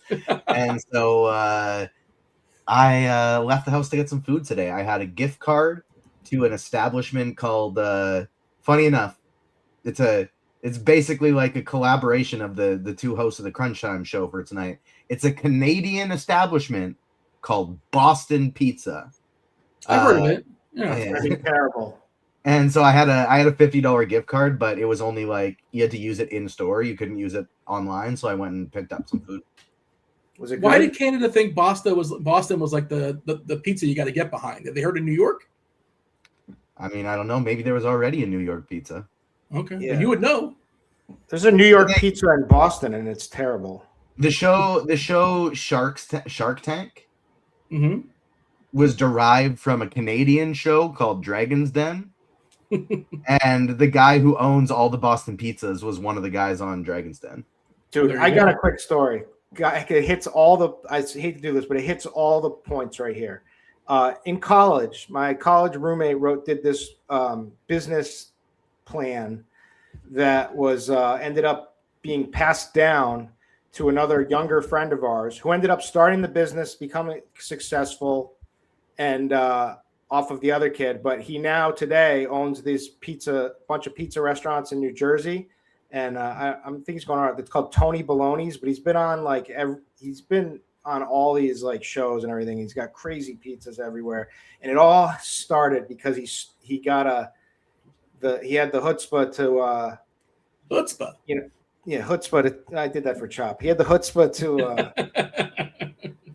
to open, off of my roommate's business plan that was all laid out for him and everything, and then never even crediting the friend. But it doesn't matter. I wouldn't either probably. But he's the man. He's doing awesome. And check out Tony Baloney's Pizza in New Jersey, all over. There you go. And Andy was on Shark Tank and released Mad Mutts mozzarella sticks, and he teamed up with one of them. They they said yes on Shark Tank. I forgot which one. I Hell think yeah. it was Kevin. I don't know. I don't remember.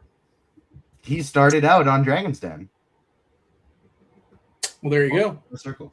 Full circle. By the way, I think Lippy's right. His girlfriend, Tilly Norwood. That sounds legit, right, TJ? You believe that now? He said it's Tilly Norwood?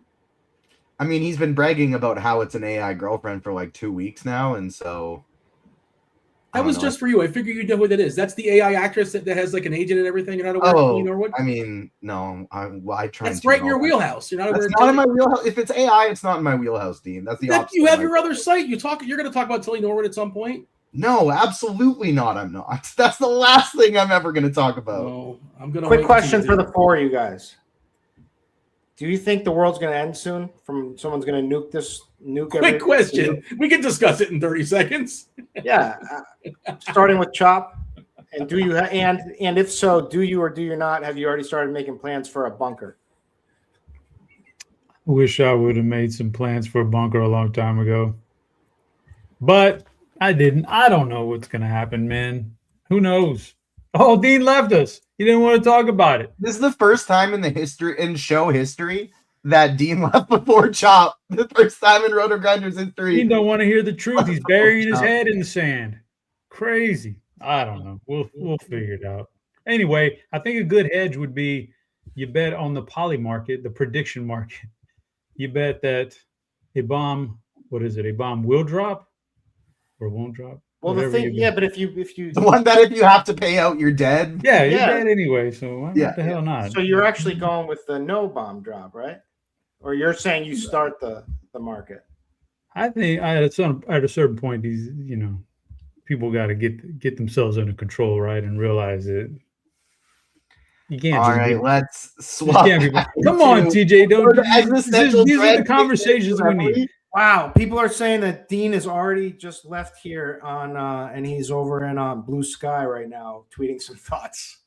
Oh, you got to get back to some basketball before we. He's got to get back to his AI girlfriend. Yeah, exactly. Before we get too deep in the existential dread, thinking about the apocalypse, we'll think about something a little bit happier, like winning some money tonight in NBA DFS. I'm your host for some NBA Crunch Time here, RotoGrinders, TJ Zwarych. Oh, I didn't realize I had my Agents of Fandom tag up there. I forgot I was on another podcast yesterday. Forgot to switch that back. But joining me today, Kirkdiese. How you doing, my friend? I figured that was good marketing. Just a little crossover to our. I was on another podcast, so I wanted to show off. I know you had a big week. You had a big week. How did everything go before you? Really big week. Disney flew you out, and yeah, so it went terribly, but then it's salvaged to be okay. My flight got delayed 26 hours and then it got canceled. And so I didn't make it out. And luckily my Disney rep scheduled me in for a last minute virtual interview. Nice. So I still got to talk to Charlie Cox and Vincent D'Onofrio for Daredevil, not in person. I didn't get to go to New York, didn't get to go to Toronto, but still thankfully got to do the interviews, which that was obviously the big reason I wanted to do it. So it started off looking like it was going to be pretty terrible, but then it got salvaged. There'll be plenty of more opportunities going forward. So it sounds all right. We got a nice little slate here. I'll tell you what sticks out to me on this. It's besides Wemby, I don't really, it's not a big stud slate. I guess maybe Anthony Edwards before that. There's Cade, but only the 6 games here. We don't have a ton of studs. But we do have the greatest must-watch fantasy basketball game of the year in the Wizards versus the Jazz.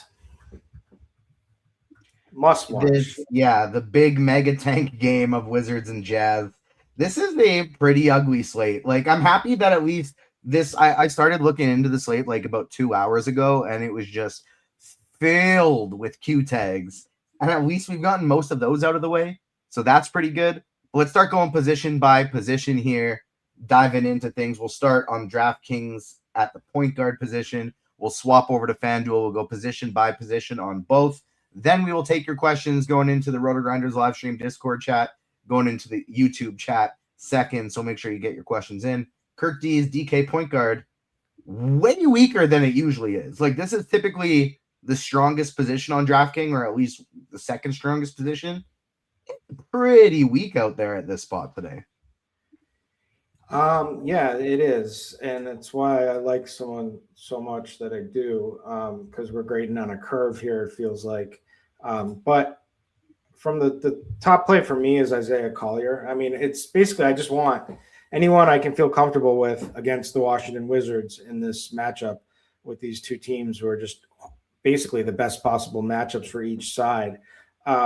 So the thing I like about him is that he rating out as a really strong play, and probably only around 30 minutes of a projection. And we did go through that little bump where when they didn't have many ball handlers, where they ended up playing him an entire game. And now I'm not saying I think that's the case tonight, but there's a little more upside here, potential, and that feels nice to have that in the back of your mind, at least, that he may get more minutes. They may just let him run loose here. So I like him, number one. Cade Cunningham is one of the top studs on the slate. It's the best game on the slate to watch for viewing purposes, and get a nice rematch. It was a really good game the last time they played, and Detroit played that game like it was like old school Pistons basketball, with like just hacking and like fighting, and like it was kind of crazy. I'd never seen Wemby on the floor so many times than in that game. And he kept popping up, to his credit.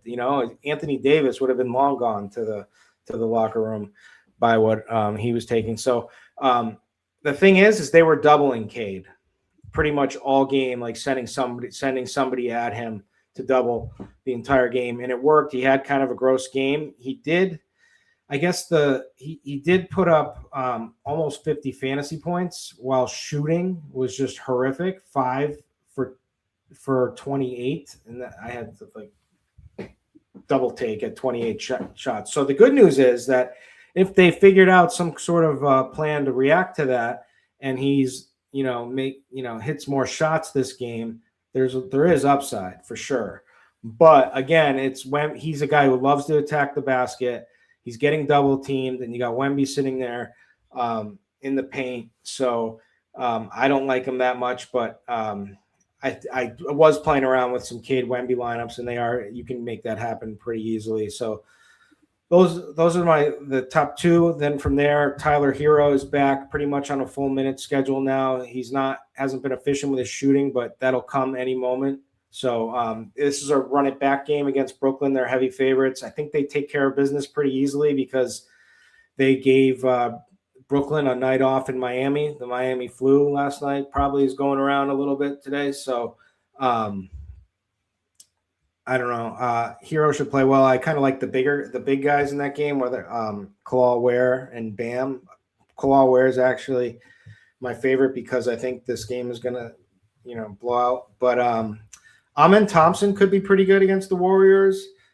Jalen Suggs could be all right against Dallas, but you're kind of on a capped minutes situation there. And then I guess for a cheapie, D'Anthony Melton maybe just, there's also a minutes cap with him too, but someone that could put up a decent score. And last, Emmanuel Quickly, I was thinking, but those are all the guys. But really, my favorite is just Isaiah Collier. Collier's my number one too as well. I have about 40% of him right now. Don't mind Quickly. Obviously, he gets a little bit nicer if we get Brandon Ingram ruled out. We didn't get that news yet, right? He's still one of the few is questionable. Yeah, that's going to make Quickly and Barrett much better looking. Quickly, Barrett, Barnes, yeah, all of a sudden look a lot nicer. I don't really like Davion Mitchell chalk, but like it's such a gross position. Like I find myself getting into some punts if I'm not playing Collier. I find myself getting into some punts of like Mitchell, Ryan Nembhard, Yakasionis, and I don't really feel good about any of those guys. But I'm with you. I don't mind Hero in the mid-tier. De'Aaron Fox is too cheap, but Collier is certainly my favorite of this group by a pretty wide margin. Taking it over to the shooting guard position, again, nothing to ride home about. My highest owned player at this position is a guy that I don't even know why he has shooting guard eligibility. It's Keldon Johnson. I find myself getting to a decent amount of Keldon Johnson just because he's stupidly cheap and I don't like the position very much. Castle is actually my second highest owned guy, so 2 Spurs in a terrible matchup, but that just kind of speaks to the position. Then the mid-tier of like Shepard, Sensabaugh, Bane, Eason, Larson, I think they're all fine, but nobody I'm really liking very much today. How about you?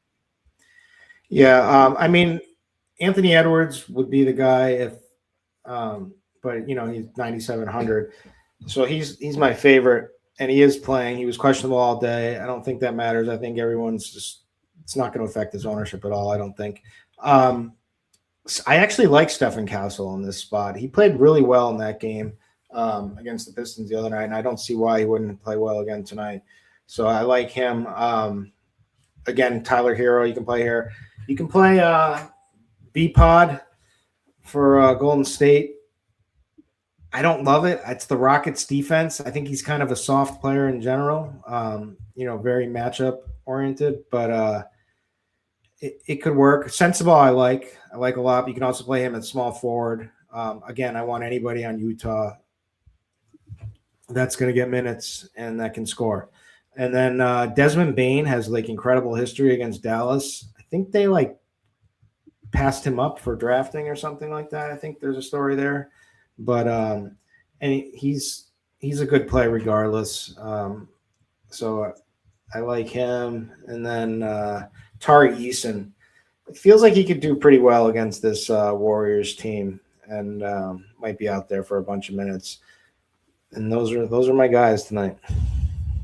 Washington will start Trae Young, Trey Johnson, Leaky Black, Koulibaly, and Julian Reese. So I think we had. Now we get the cheap. We probably had what's his name, Riley starting. Yeah, we had Will Riley starting. Will Riley is not starting. It is Leaky Black starting in his place today. And don't think that matters. Will Riley is still going to be the guy that we want on that team as well. I do think even with Anthony Gill back, you can play Julian Reese in the starting lineup. He's not like a smash play by any means, but I still think Will Riley probably going to get close to 30 minutes today. You have any interest in Leaky Black now as a starter? Not really. I mean, maybe, sure. I feel better just about Reese. And I think Noto wrote him up today and said that Reese would be the number one point per dollar play on the. Gill is active, right? Yeah, Okay. Gill is playing. Gill is playing, so Reese isn't Yeah, the smash like he would have been if. Who knows how they end up giving out these minutes? They kind of cap everybody, but I do feel better about Reese at that cheap price tag with the starting tag. All right, take us over to the small forward position, where I guess literally all of the positions kind of suck. I was like, this position sucks, this position sucks, but nothing really looks that good today. I really like RJ Barrett here. I think he's good even if Brandon Ingram plays, but if Ingram's out, it boosts him even more. What about you, small forward on DK? I'm going to start off with somebody from chat just asked about what about a cheap play like Nate Williams, and I'm going to say yes on Nate Williams. He's the only reason because he's a summer league hero, and I know he can score. And this game against Houston could get real ugly, and he could get a bunch of minutes in this one. And for cheap, I think he could be pretty good. So I like where your head's at with that question. So I like what you're thinking. I was thinking the same thing. Will Riley in play. It doesn't matter if he's starting or not. He's going to play a boatload of minutes. He's going to shoot threes. He kind of stinks, but this is a great matchup for him. So should be good. My favorite is Ace Bailey, but he's going to be extremely high owned, I'm sure. But I'm telling you, a big Ace Bailey game is coming. He's had first halves with it, and hasn't finished, but and this is the perfect time, the perfect spot against Washington. And he's been playing over 30 minutes. He's been averaging 25% usage lately. Just really, really strong play with everyone once Keontae George is out. So I'm on Ace tonight. He's my favorite. RJ Barrett will get the tick up. I think he's a good play regardless, but we'll get the tick up if Ingram sits out. I think Ingram's going to play, but we'll see how that happens. You'll probably have some Keldon Johnson here as well. I think you can play Jaime Jaquez Jr., Sensabaugh again, Desmond Bane again. But my favorites are Ace Bailey, Will Riley, Bryce Sensabaugh, Desmond Bane, and Nate Williams. Those are you can fit any of those guys in different situations. So those are my favorite plays. Honestly, nothing else to add because those are my favorite plays as well, except for Kevin Durant. I really like Kevin Durant tonight as well. A little revenge against the Warriors, which I would not care about if it wasn't for, I'm pretty sure this is the first time he's played them. I could be totally wrong on that, but just the fact that burner stuff just came out of the All-Star break, I think this is the first time they played Houston or Golden State since then. And it's not even like Curry's playing, but still, I kind of feel like Durant's going to have a big game today, just kind of based on a gut feeling. So I was going to be all over him if like people were out, which I thought was going to happen. But yeah, it bothers the Warriors bother him, right? Like he should be out there. And he hates Draymond, and he should be out there killing him. I like that. Power forward spot. Obviously, you can play Will Riley here on DraftKings. That's what you do in cash games. Easy peasy. Andrew Wiggins looks pretty good as well. Another cash viable play. Paolo Banchero with the rainbow. All 4 of the people on tags today, including yourself, Kirkwood, have Paolo Banchero planned. So he obviously looks tagged. So he obviously looks really good. I find myself getting to a lot of Danny Wolf. I'm doing some punting with Danny Wolf tonight, and he's going to be low owned, but he's pretty cheap. He's been playing pretty well. I'm getting to some Danny Wolf. How about you? Who do you like at power forward? Yeah, I tagged Banchero. It's just a matchup. I mean, he's played really well in the last game. He's been playing. He's a guy who thrives on matchups, and this Dallas, they just don't protect the paint. They give the most points in the paint. So I like him. I like Wendell Carter Jr. from because of that for Orlando. Yeah, you know what? Like kind of a sneaky-ish, I'll say ish, because he's getting a little ownership play. I think Tobias Harris has been playing really well as of late. Had a really rough game against the Spurs that game, and I get it why, but like there might be they might be better off, better at handling this double team now and getting like scorers, somebody who can score the ball with open. And I think that guy's going to be Tobias Harris. So and he's played really well lately in some tough matchups against Cleveland and Orlando. So I think I hate him in general as a player, but lately he's been on my radar. So I'm on board with him tonight. Wolf, huh? Let's see. I'm waiting for news for Scotty Barnes. Andrew Wiggins, I get just because he's 6K, he's cheap. I think they blow them out. He'll probably be a part of that for a while. So that could be okay. Al Horford's been like pretty strong lately, but this isn't I get it. It probably is a good matchup for him against Şengün because he's going to have a lot of chance for defensive stats and blocks and stuff like that. He could foul as well, but yeah, I don't mind him. He's had a couple of good games lately. Let's see. It's gross. It's gross out there in these streets tonight. Oh, Filipowski. He could do damage tonight against Washington easily. He's kind of expensive, but as long as he stays out of foul trouble, I could see him doing pretty well. And the ownership isn't too bad on him.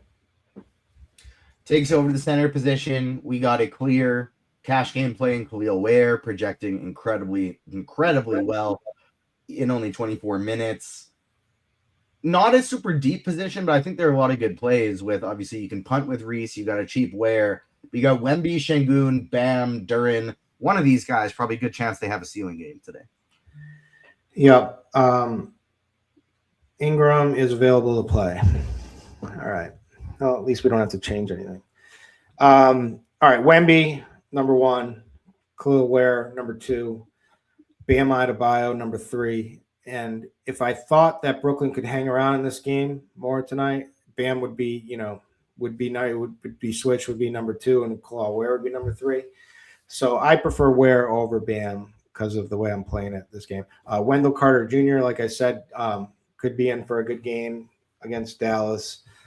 Şengün could absolutely work over Golden State. I'm not saying that Al Horford is the best defender. I'm not saying he's a bad defender either. I'm just saying there's opportunity when Şengün plays. There's opportunity to get some defensive stats. Şengün should absolutely work on and put up a nice night tonight. Julian Reese, now that he's starting, I feel more comfortable. He's only 3,700. Let's see who else. Filipowski again. Gobert could be interesting, more so on FanDuel because he's cheaper over there. DraftKings, I don't like that price. Yeah, that's about it. Unless you sell me on Pirtle, that's about it. No, I'm going to include Pirtle in my pool, but I don't like it. Like he has shown a ceiling recently, so I'll include him in the pool, but I'll probably just have like 10, maybe 15% of them be a little bit underweight. But I want to be over on Wembanyama, and I want to be over on Jalen Duren and Şengün, since they're projecting pretty low owned today. Those are the guys I'm going to be looking to make sure that I get quite a bit more than the field. Before we swap over to FanDuel, I do want to make sure that people know about Pick Labs. Where am I? Read here. There we go. Pick Labs is the newest RotoGrinders feature that lets you scan the best player prop and pick 'em bets in seconds. Everything is broken down for you, from edges and win rates to value. It's a clean board showing which plays actually stand out across sportsbooks and sites like Underdog and Prize Picks. And when you see something you like, Prize Picks builds the slip and sends it straight to the book of your choice. You can find Pick Labs at rotogrinders.com/picklabs, and you'll be wondering how this wasn't a thing already. Plus, NASCAR projections are live for the 2026 season, including projections from RotoDoc and Stevie TPFL. You get access for articles and videos on RotoGrinders breaking down each race. The Lineup HQ Optimizer will come preloaded with player and ownership projections for the Trucks, NOAPS, and Cup Series. Additionally, you'll receive access to Stevie's betting picks as well as exclusive access to the NASCAR channel in the RotoGrinders Discord. Let's make the pivot over to FanDuel. Don't forget to get your questions in. Get them in the RotoGrinders live stream Discord chat. Get them in the YouTube. All we ask is that you hit that like button for us. Did good in Grinders Live, playing with some, Talkie Thursday. Let's keep it going. Let's keep getting those likes up. Get us up over 150 here, up over 200 if we can do it. Kirkdiese, point guard position on FanDuel. Who do you like? Isaiah Collier again. It's kind of the same thing. Let's see. He rates out. Wait, is he not even point guard? Is he shooting guard eligible? Hold on.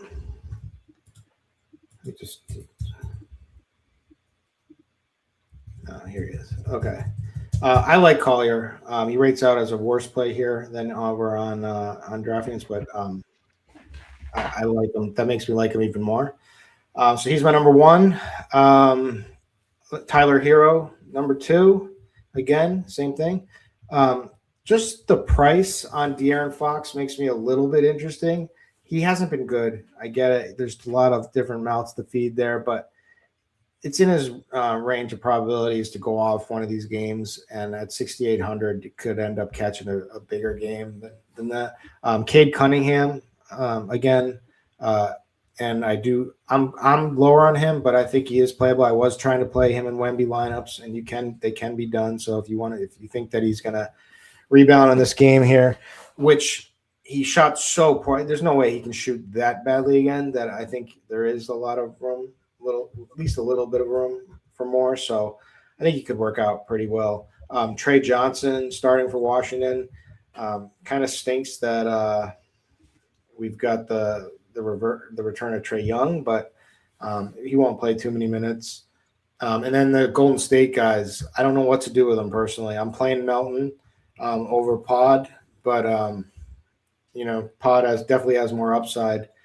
But the price on Melton on FanDuel is just pretty nice at 5,700 when you start thinking about some steal equity and whatnot. So yeah, that's what I like. And Amen Thompson, I think, is always worth a play, and he could absolutely light it up against Golden State. Don't hate the idea of a little Pat Spencer to get different at the point guard position, but like we're used to so many positive RG values here. The only one is Jalen Suggs, and he's just barely in the positives today. He's on a minutes cap. Yeah, exactly. Take us over to the shooting guard spot where, once again, Jalen Suggs, the only positive RG value. Yeah, I'm thinking playing, but this is where you also have some Utah options now. You got Ace Bailey is shooting guard eligible, but you can play him at the small forward either way. Bryce Sensabaugh, same thing, shooting guard and small forward eligible. I'm playing them both tonight. I love them both tonight. They both can score. Big games coming for Ace Bailey. RJ Barrett, it's just a nice price at 6,800 on a slate like this. Like if you want to try to get some mid ranges going, I'll just echo the same sentiments over here that I did on DraftKings. I think Desmond Bane is in play, and I think for cheapy, just like whoever in chat mentioned, Nate Williams at 3,800, just because he's a scorer and this game could get pretty messy, and he's only 3,800, and he's starting to see some time and produce. And also Anthony Edwards and Tyler Hero. One guy that he doesn't really pop by any means, but I don't mind going to as a cheap value, especially on FanDuel because he's even cheaper there, that's Elijah Harkless for Utah. He's cheap. He's shown a ceiling in limited games if he can get the minutes, and this one is bound to get pretty ugly despite the close spread. Small forward, who do you like? Crazy. And Hoosiers hang banners in chat. So I just bought Coke Zero for the first time this week. I got to feel like I have something to do with that here. So I think we're moving mountains over here. So if the people want to see a Kirkdiese big arch review, just let me know and I'll fire one up. I'll grab one for lunch and we'll live stream it. All right, small forward. Ace Bailey, Bryce Sensabaugh again. Paulo Banchero is the guy I wrote up.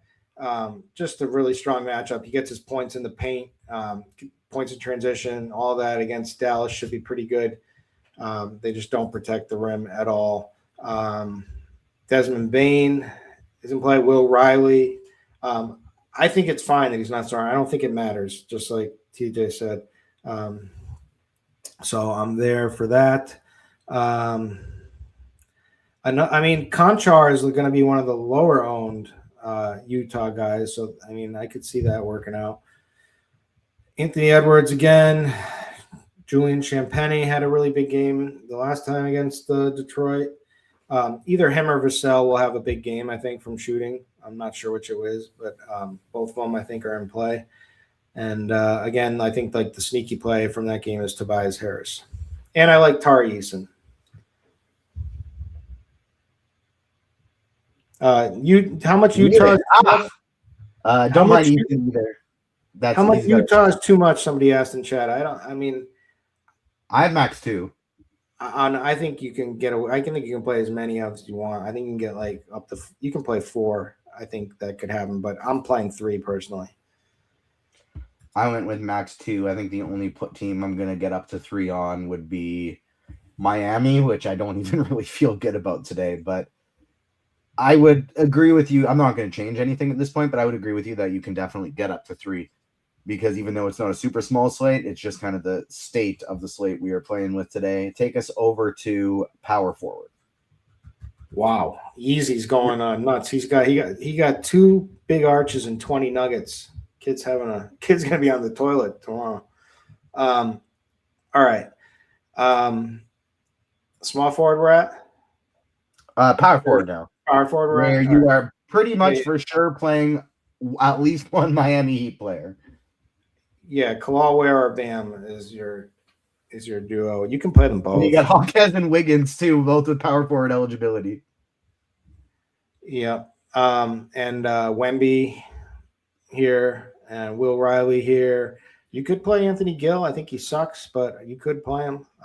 Again, these are incredible matchups for each side. Julian Reese with the start looks pretty good.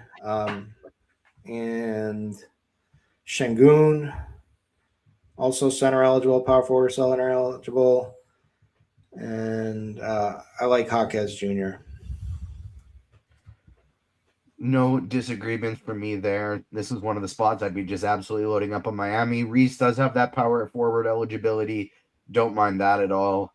And then I like him better on DK, but I don't think it's super crazy to go to my guy, Danny Wolf. Actually, you can play MPJ here too, where he's quite a bit cheaper than on DraftKings. Center spot, I guess Wendell Carter Jr. is the cash game play. I would want to X button Wendell Carter Jr. in tournaments just because while he is a good value, not a guy that often shows a lot of ceiling, and I just can't play a 30% owned Wendell Carter Jr. I'd rather play Khalil Ware. I'd rather spend up to a Şengün or a Wemby. And if I needed to go cheap, like I'd rather go Horford, I'd rather go Reese, I'd rather go Pirtle. Just anybody other than a 30% owned Wendell Carter Jr. How about you? I kind of like him tonight just because of the matchup. But I hear you. But again, it's tough to find ceiling. He is like the best play at the position. That's just one of the ones I'm going to pinpoint and be like, yeah, I get it. He's can be way too high owned. Gobert at 6,400 is much more playable over here than on DraftKings. All the same guys: Sengun, Wemby, Clawware, Bam, Wendell Carter Jr., Al Horford. These are your guys. Someone asked in chat about Claxton. I play Claxton all the time, way more than anybody plays Claxton. He's always low owned. I just can't play him in this matchup in a game that I think they're going to get blown out. And after having a free night in Miami to go out, I don't know if they didn't go out. They coach stuck it to Michael Porter Jr. and took him out early. I think he was trying to prove points. So Michael Porter Jr. might actually have some fire in him tonight in this game, but I'm not counting on that. So I can't get behind all of that. EJ Harkless not in the starting lineup. It is John Conchar who will be starting for him today. Not that it's overly relevant, but we don't have a ton of super value that you feel great about. So if you're planning on a John Conchar as a last piece, I think there are crazier things that could be done here. But certainly, I think he's a good piece. Yeah, I don't feel great about it, but based on in comparison to the value that we already have, I feel like he is totally fine. Let's start taking some questions. Before we do, I do want to know who is your feel in the plums play. Who's your slate breaker? Oh, I don't even know. Because I don't feel good about anyone. I mean, I have to say that I guess my favorite play on the slate is Isaiah Collier, but that's not going out on a huge limb. And then I also love Wemby tonight. I think this game is going to play more competitive. I'm going to say the guy who ends up just my sneaky play of the night is Tobias Harris, who ends up. I can't believe I just said that, but that's my guy tonight. I love the Isaiah Collier call. He is my highest owned player on the slate. My slate breaker tonight, though, it's got a gut feeling. Maybe it's coming from the plums and not the gut. I'm going with Kevin Durant. I think he's breaking the slate tonight. We will say 60 DK points for our guy KD tonight, and I think he is going to be tonight's slate breaker. Bam, my lineups have been uploaded and good to go. Let's start taking some questions. We got about 7.5 minutes left till lock. DK GPP, dare I play Jakob Poeltl? Could get me 40 DK points, could get me 4. Yeah, I think you can play him. Yeah, I think you can as well. I'm not super high on him, but I think he's absolutely viable on this slate. And like you said, it's going to be volatile. You could get 40, you could get 4. Davion Mitchell or EJ Harkless on DK single entry. Mitchell's going to project quite a bit better now, especially since Harkless is not in the starting lineup, but Harkless will probably have a 10th of the ownership as Davion Mitchell with similar ceilings. So keep that in mind. Mitchell definitely more likely to get you more points, but Harkless probably a similar ceiling at a much, much lower ownership. DK GPP, we got a 3v3 for you. You ready? Yep. Myron Gardner for Miami, DeAnthony Melton, and Jaden McDaniels versus Leaky Black, Desmond Bane, and Javon Carter. Wow, I'm playing 150 lineups, and there are 2 of those players are in my pool. What was the first set? Myron Gardner, DeAnthony Melton, and Jaden McDaniels. Yeah, that would be. I would choose 1 over 2. DK GPP, you want EJ Harkless or Jaden Hardy? Man, those are both tough plays. Because Hardy eats in, Young eats into Hardy minutes, although he'll be out there at the end of the game. Give me Hardy just because he can score. It's like. On FanDuel, you want Banchero or KD? Man, with you, I gotta. If you feel it in your plums, man, and in your gut, I think that was a plum gut double. So I think I got to ride with. I personally wrote up on Carroll, and he was my play, but he's going to be chalky here. And TJ's feeling this. I'm going to go with my boy TJ and say Durant. Heck yeah. We just got a question in the YouTube chat about any feel for the New Orleans injury report. I haven't looked at that at all since it's not on the slate. If you are playing the late slate, you're just going to have to keep an eye on it.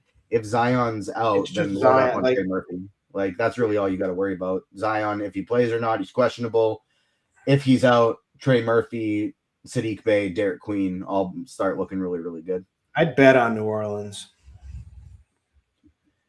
-5. Sacramento should be a high-scoring game. Not a lot of defense played in that one. DK, GPP, Wolf and Sensabaugh or Conchar and Santos? I like that Wolf and Sensabaugh side quite a bit, actually. Definitely the one I'd be going with there. I can't howl. I got myself a cold. I'm sick again. 3rd time in the last month. I'm sick of being sick. I don't want to have to worry about it anymore. Oh, wait till your kid's in like school or daycare or something. She is in daycare. That's okay. So that's why you're getting sick. Yeah. My wife's the teacher and my kid's in daycare, so I'm just getting it from all angles right now. Cooper Flag or Trae Young? Neither. Come on, they're both on a minutes limit. I mean, it would be Cooper. I swear I'm gonna ban you, man. Who was it? Not even for a few minutes like I usually do. One of these days, I'm just gonna pull the trigger and do it and hit the permanent bam hammer. Who asked it? Eric Johnson. Oh, Lippy. Okay, yeah, that's. Can we play Leaky Black as a punt on DK? I don't feel good about it, but I think so. Yeah, I mean, he's been getting some talk today. Sure. Same. I don't feel good about it though. Oh, Jaegor's out. No time. He's been out. But so Traer that's someone I didn't mention that I probably should have. I think he's just a cheap piece on Brooklyn that could do pretty well. I think he's like 4,700. I did see one of my, I think it was Bime4 put it in Pick Labs earlier. That was a pick that I like quite a bit, was his under 11.5 points. I believe it was. I don't mind him as a DFS play today. I'm with you there, but I don't mind that as a under for 11.5 points today. Cade Cunningham and Paolo Banchero or Wemby and Durant? We're going Wemby Durant all day. All right, I keep scrolling up, but it looks like only because the Durant is the gut plums play. Can we still play Riley and Cash even though he is not starting? Yes, I believe he is still totally fine as a cash game play. Let me refresh right now, make sure I have the latest projections, but he's still projecting very well. And if I'm not mistaken, he is no longer in the optimal lineup. And so he is certainly not a must play in cash games, but definitely viable at his. And I had his projections slightly off. I just updated it. And yes, he is still in the optimal lineup. So certainly no problem getting to Will Riley and cash still. I might want to look to maybe get underweight in tournaments, but his ownership projection has gone down from 40+% all the way down to like 26% as well. So I don't think he's a terrible tournament play. Leaky Black or Johnson? Who's the Johnson that would be that cheap? Keldon Johnson or Leaky Black? I'd go Keldon there. Keldon, yeah. DK GPP 6K or less. I need upside. Who do you got? Give me some options because I was trying to change my lineup. Wiggins, Hawkes, Sensabaugh. All right. That will do it for all of the questions. Oh, no, there we go. We got one more. Banchero and Reese or Desmond Bain and Will Riley. FanDuel GPP. First option. All right. There we go. I just got locked on. I tried to put I had a Riley. I tried to put Tobias in my lineup and it timed out on me. I didn't get it in time. And I was gonna make Tobias my new first time ever released one plum Colin play of the day. Keldon Johnson or Champagny.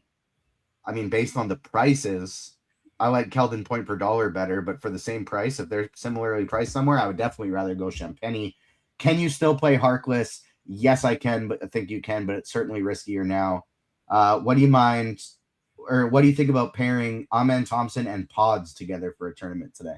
Yeah, that's fine. All right, that'll do it for all of the questions. We have hit lock. Thank you so much to everyone who tuned in today. Make sure you hit that like button on the way out if you have not done so already.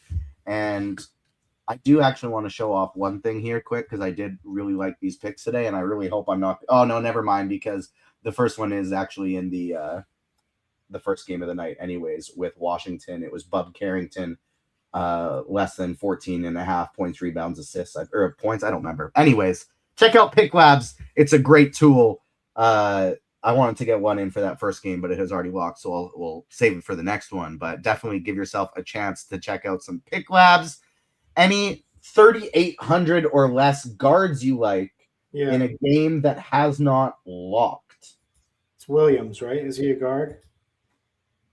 Nate Williams is only small forward. I would, and yeah, or he's talking DK, I believe. 3,800 or less need a guard from a game that has not locked.